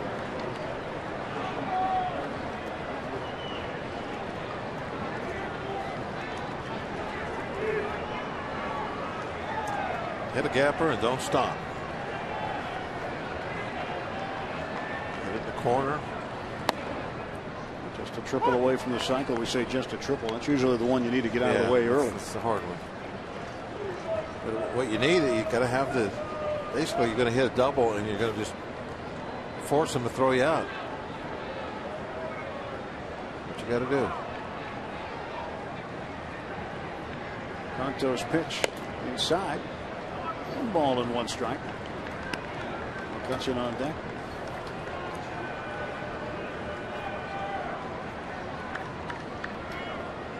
Yeah, Clint said he's going to try and maybe do a little fly fishing for part of a day on the Blue River that runs through there. Gold medal trout waters in Colorado. And how about Neil Walker with a 5-hit day? Have a day, Neil Walker. That should put him about 290 or over. 300, here I come. Oh, look at the fans all getting on their feet for Neil.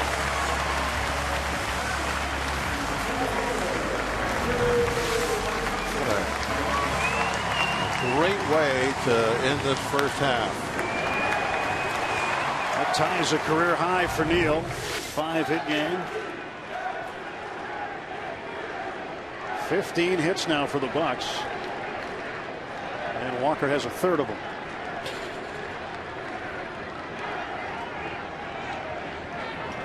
McCutchen skies this one to deep right center field. This one is going. This one is gone. A 2-home run day for Andrew McCutchen. Pirates lead at 12-2. How about this guy? Are you kidding me? Oh. This is getting out of hand. How about all the home runs he hits now to opposite field? 2 today to right center. That's the man right there. Wow.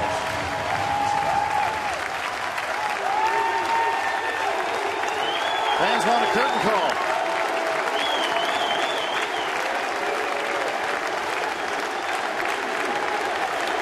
Jones going to step out of the box for a moment. Here he comes.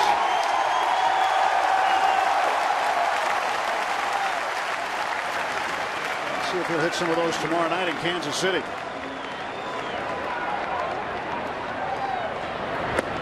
Andrew McCutchen with his 18th home run. He now has 60 RBIs. Keeps moving up the list. He is now 4th in the National League with 18 home runs. He is now tied for 2nd in runs batted in. You know, I guess we're going to have to start talking Triple Crown stuff. You know, I've been trying to make this case for him for MVP because of what he means to the Pirates. And I mean, now, you know, people who vote MVP just as Player of the Year have to start thinking McCutchen. He's got Player of the Year type numbers. He's just mashing the ball. Everything he does, home runs, RBIs, the batting average just keeps moving up and up and up. It's incredible. It's his 7th career multi-home run game, his 3rd multi-home run game this season. Remember a couple of seasons ago against the Nationals, he had 3 in one game. Here at PNC Park.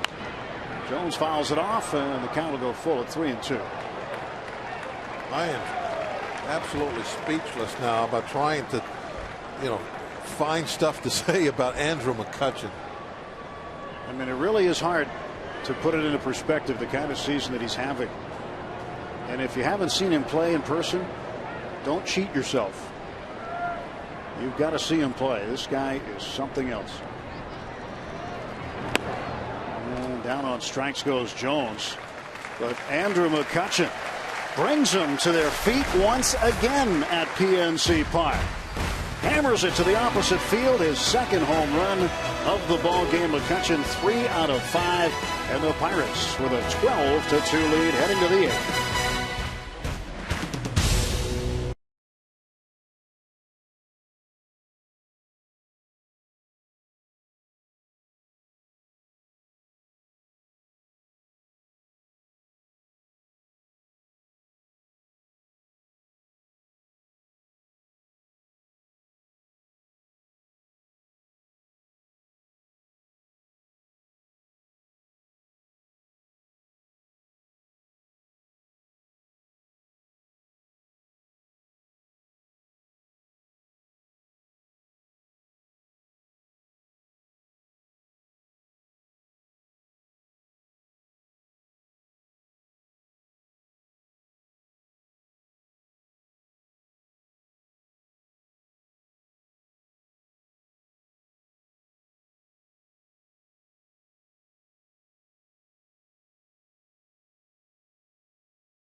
MVP candidate now in search of a Triple Crown.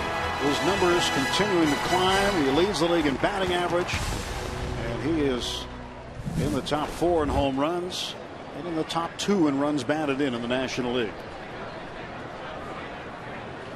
Acknowledging the fans with a curtain call. They love him. 16 hits for the Pirates today, 12 runs to go along with that.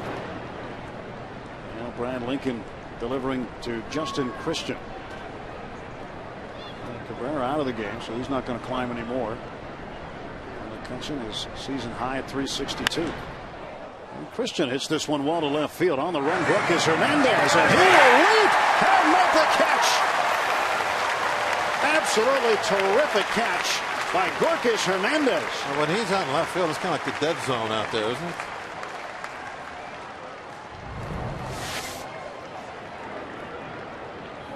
Amazing. Nothing escapes. Perfectly timed jump.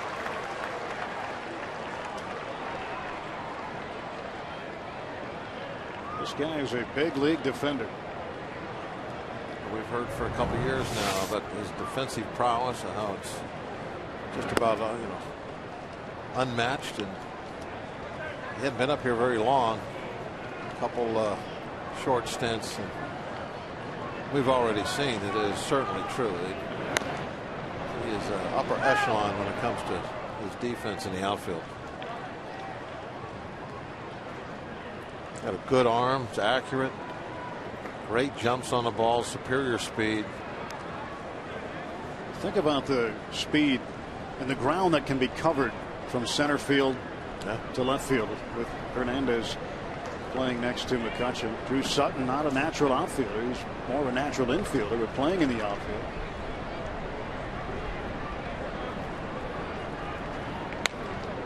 This one fouled off. Well, the Giants have action in the bullpen. Guy who's a starter, Addison Bumgarner. You see that a lot on Sundays before the break.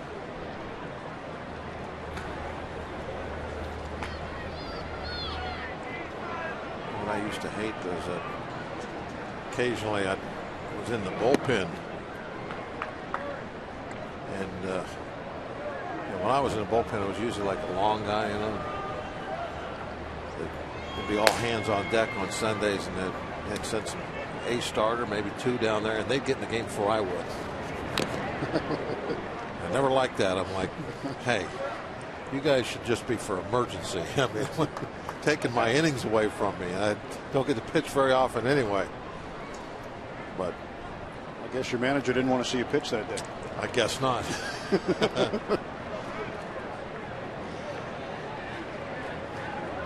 That happens. 2-2 to Terrio. That's inside 3-2. The Reds and Padres underway in San Diego. No score. Pirates hang on here regardless of what happens. They'll have first place all to themselves heading into the break. Be nice if San Diego can give them a game cushion. Miami's jumped ahead of St. Louis 4-2 in the seventh. There was a ground ball off of Lincoln. Mercer picks it up, throws on to Jones and got him. But nice. That's an assist. Nice to deflection. Lincoln. Yeah, 9 times out of 10, this is a no-no. You don't want to touch the ball. Let it go.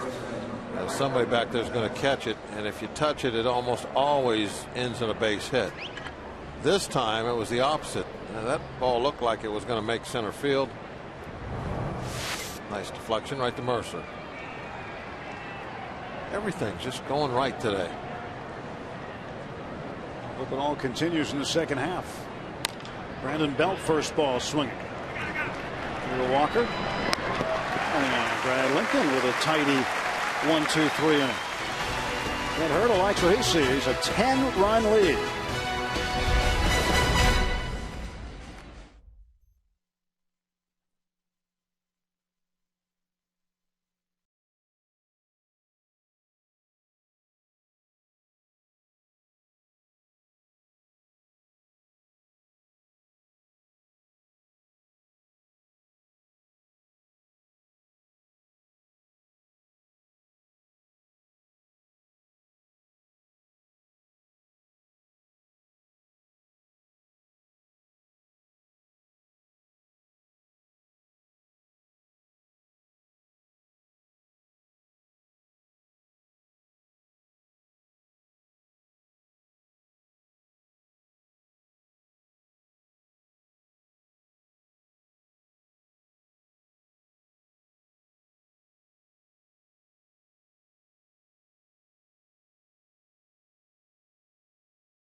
AT&T.com.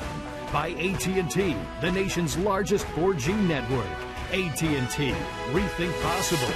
And by Levin Furniture and the all-new Levin mattress stores. For a great deal on a new bed, shop Levin's. Let's go Bucks! Pedro Alvarez will bat this inning for the Pirates. First Hernandez, then Alvarez, and Barajas. Pirates a 10-run lead. Out in front from the get-go.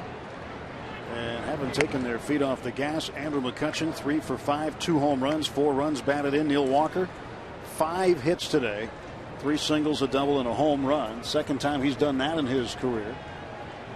First time was the 2010 season on the 20th of July against Milwaukee. Ouch. Forehead.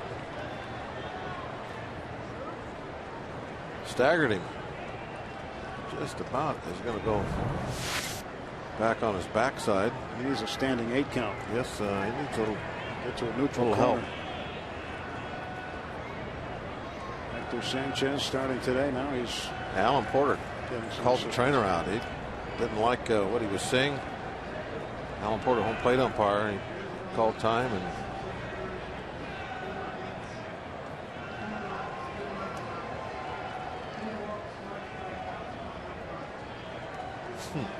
Buster Posey already out of the ball game. So if Sanchez can't continue, although it looks like he's all right, but well, watch again how this ball really staggered him. He almost went down after the hit.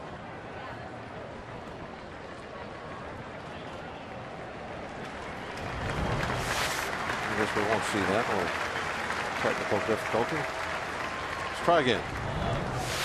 There we go. Watching.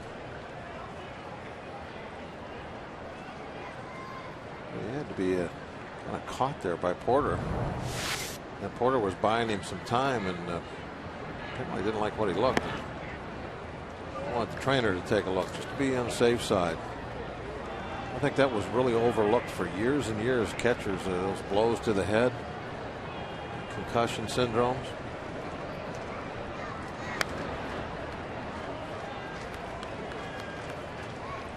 Catching position really takes a wear and tear on your body. Your knees get beat up. Your hands, your fingers. They're always taking those shots.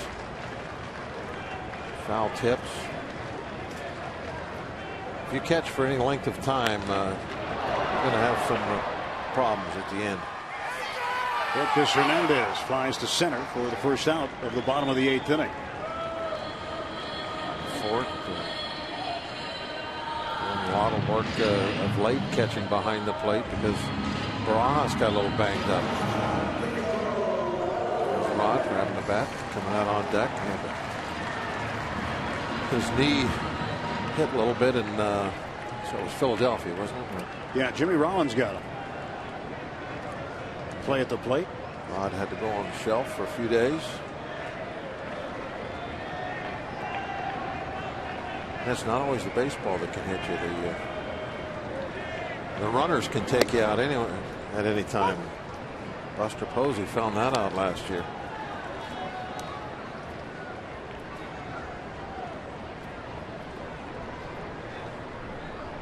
Brandon Belt out there first, replaced Posey. Bochy got his all-star first baseman, or catcher really. Posey will play first as well. Got him out of the game. Got his all-star left fielder Melky Cabrera out of the game. Sandoval's still in. It's kind of tough when one of your best offensive players is your catcher. There's so much wear and tear physically on that position that you like to get them, quite a few days off. Maybe at least 1 out of 4. But if it's a big, huge bat, if it's your cleanup hitter, number 3 hitter, something like that, you're very reluctant to get him out of there. You need that stick in the lineup. So it's a tough decision with Posey. He means a lot to that offense.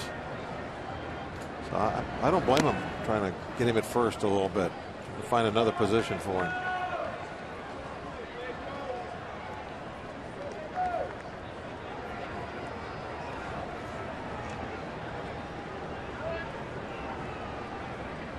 2 balls, 2 strikes to Pedro for his first hit. Reached on an error in the 6th. And the 2-2 from Contos. Outside, count full at 3-2. The number that continues to impress people is how the Pirates have fared when leading after 8 innings. And they'll add to it today, as the record is 42-0 when leading after 8. A win today would put them 11 games over 500. That'd be a season high. Rips a rocket foul.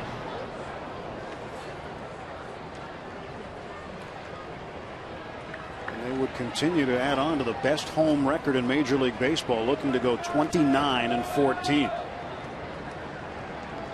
That's better than every team, not just in the National League, but in all of baseball, including the Texas Rangers, who have done a great job at home this year. Rangers 28-16, not as good as the Pirates. Full count to Alvarez. Rips a foul. Luis Silverio got a hand on the way. That's first base coach.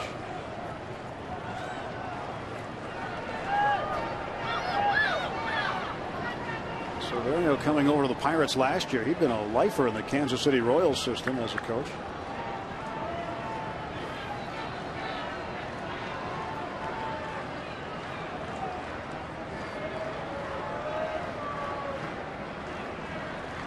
Here's the payoff pitch to Pedro. Walked in. Let's take a look at our Nissan road ahead. What is up next for the Pirates? Well, All-Star break. And then Friday, on Friday the 13th. Should be an unlucky night for the Milwaukee Brewers, as James McDonald will start the second half. And then the Colorado Rockies, before returning home, take on the Marlins and Carlos Lee. And then the Cubs are back.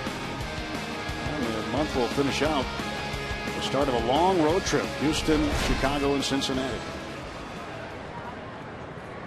And the first 19 games after the break, Bob, are against teams with records under 500. That doesn't automatically mean anything. It's the big leagues, but you can't take it for granted going in there. But at the same time, that's just a fact that people will look at. If there's any way the Pirates can take advantage of it, they should. I'm way too superstitious to even bring that up. I want to keep going a game at a time. It doesn't matter who it is. As you just said, it is the big leagues, and everybody can beat you. You back off just a little bit, you lose focus, you're in trouble. 1 out, 1 on. And the 1-1 pitch. Barajas. Check swing roller. That's in fair ground. Rod's going to be out. Down to second base goes Alvarez. The Pirates in the first half had a very difficult schedule. 10 games over. Again, you just can't predict. You don't know what's going to happen. Trying to stop his swing. Would have been a nice bunt if he did that on purpose. Yeah, that's just an accident right there.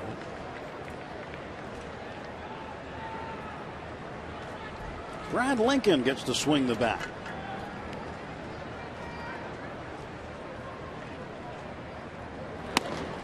Something he enjoys doing.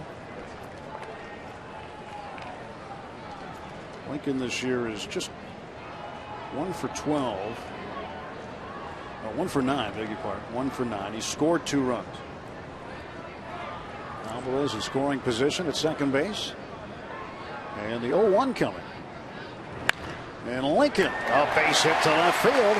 Alvarez will stop at third. Now he'll come home as the ball is bobbled by Justin Christian. And the Pirates have their 13th run. 13-2. A base hit for Brad Lincoln. Alvarez will come around. Yeah, we had to get this run in. Had to score in the 8th, didn't we? they'll charge an error on Justin Christian. That'll be the third error this afternoon on San Francisco. The error allowing Alvarez to score, so no run batted in for Lincoln, but he does get the base hit.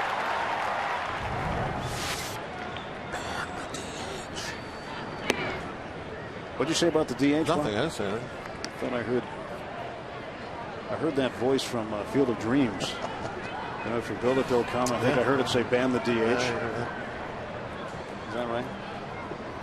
You can show him the sign again. No, that's not me. That was something that just came on the screen. I think somebody's hacked into the video cable down below and put things on whenever they want. Well, it was a pretty bad looking graphic then, if that was the case. 2 outs for Jordy Mercer. We had to get a run home in the 8th. The one inning that we really need to work on now, I guess, is the second. But can't do anything about it. Pirates putting a mark up every inning today except for number 2. Well, if you're looking at a phone number up there, I think that's what, the New Jersey area code? One of the New Jersey area codes, 201. Is that right? Maybe not. Somebody's area code.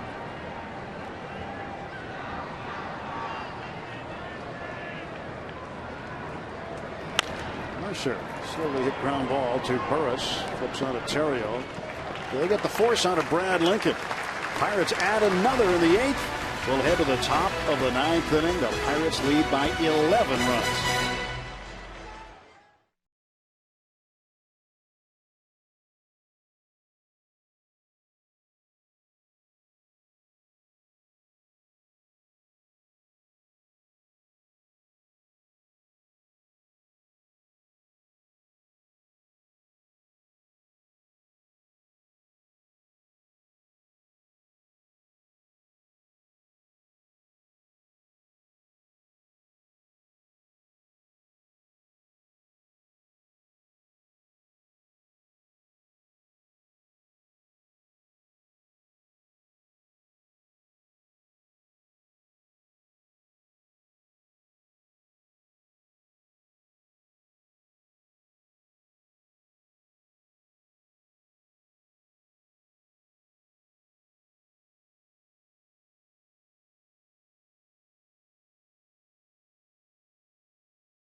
Jamison Tyon performing in the Futures game that is coming up at the top of the hour. And Garrett Cole expected to pitch in the second inning of that ball game.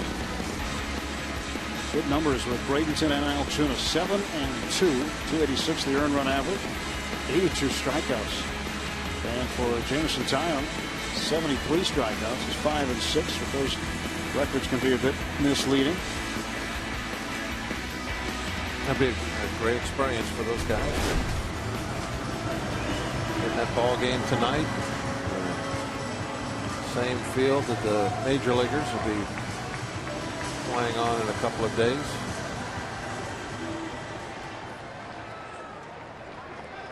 Yeah, a lot of times in the I got sunglasses like like that? those. Yeah. Favorite. Like them a lot. Look like they just stepped out of Top Gun. Emmanuel Burris facing Brad Lincoln to start the top half of the 9th inning.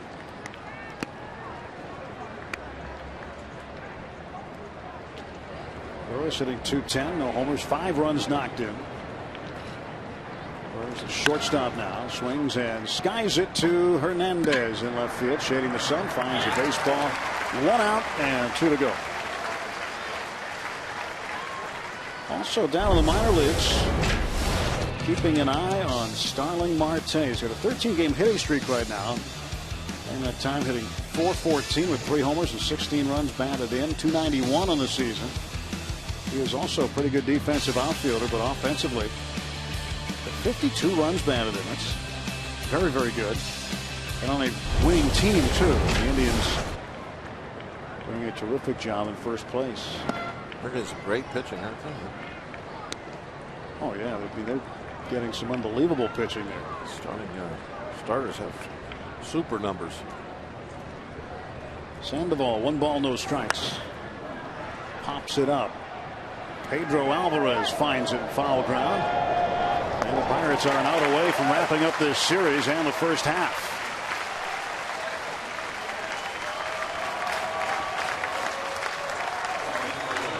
I want to talk about being efficient. He came in with 1 out in the 7th inning.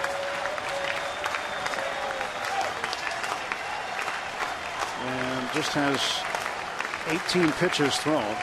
He got the first 2 outs on 4 pitches. Well, he's pitching very well right now, but there is one little factor. It's Giants threw in the towel a couple innings ago too. Yeah. They ran up the white flag. They're starting their 3-day vacation. And in case you're wondering, Lincoln's going to fall a third of an inning short of a save. Sandoval, first pitch, pop fly. And our ball was what, 4 feet in foul territory. He never left the box. I mean, they're just kind of going through the motions right now, trying to get the game over with. Pagan lines 1 foul, strike 2, and the Giants down to their final strike.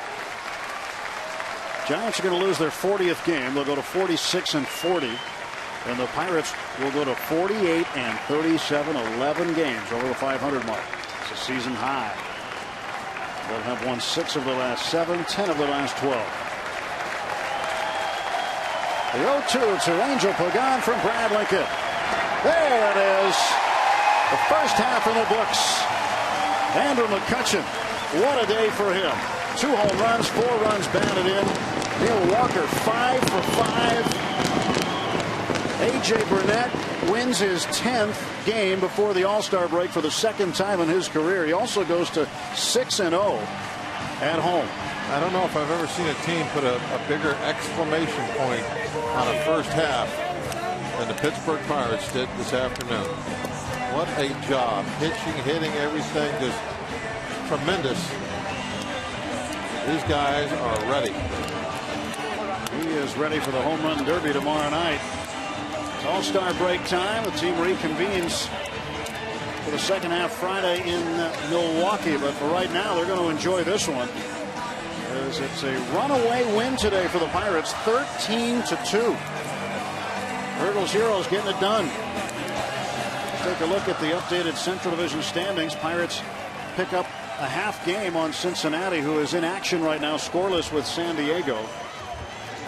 And the Cardinals down 2 runs to the Marlins, 3 games in back of the Pirates, trying to make it 3.5 when that one finishes up. So the Bucks alone in first place to start the second half of the season. Just an outstanding job today offensively, 17 hits. And joining us right now, a guy who ignited this crowd, a 3 for 5 day, a pair of home runs. What a way to finish the first half, Kutch.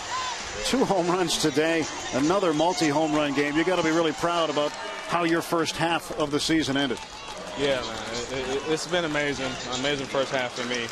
But, couldn't do it without the support of the team and how well we've been playing. Walker has done a tremendous job today, and, just being on base for me every time and just give me opportunities. And it's just been an amazing run. Andrew, it seems like it doesn't really matter what direction you hit the ball this year. It's going out all over the place. A couple of right center home runs today. Is this something you thought about when the season started, trying to go that way with more authority, or is it just kind of you evolving as a hitter? Yeah, I always told myself just trying to get myself in the best hitting position that I could possibly get in. Give myself the chance to be able to drive the ball to all parts of the field, and that's what I've been doing. Just getting myself in a great hitter's position, And you know, wherever they throw it, I just throw my hands at it, and you know, I was able to hit a couple out the opposite field, and you know, it's been pretty been feeling pretty good. Coach, you brought everybody to their feet here. They wanted a curtain call. How does it feel to go out there and be able to raise your hand and appreciate what this crowd was doing for you today? You know, it was amazing. You know, just to have that, and just to go out, just to get the support from the fans. The fans have been great. You know, they're just as hungry as we are to see a winning team. So for us to go out like we did today, you know, it shows a lot, and hopefully we can continue this momentum, even having 4 days off, and just start it all up again. I know this is going to be a lot of fun for you going to the All-Star game, but the home run hitting contest, that's going to be a little treat for you, isn't it? You know what? It's definitely going to be fun. You know, I'm gonna just breathe it all in, and just remember this moment, and you know, it's one of those things I won't take for granted, and something that I remember for the rest of my life. Well, I hope you go out there and win it tomorrow night. Now, we're showing the sign that's in front of you with the hashtag Why Not Now, something that you tweet on Twitter a lot. What does that mean to you when you see that? It means what you want it to mean. For me, it's just why not now? Why not us? Why not the Pirates this year? And you know, that's just kind of the way I look at it. And you know, why not now? And you hear the chants of MVP, MVP. These fans really appreciate you. Kutch, great game today. We thank you very much, and looking forward to watching you swing the bat tomorrow night in Kansas City. All right, thank you. Andrew McCutchen joining us from the side of the dugout, but an outstanding game for him today, and what a player to watch. Pirates win it 13-12.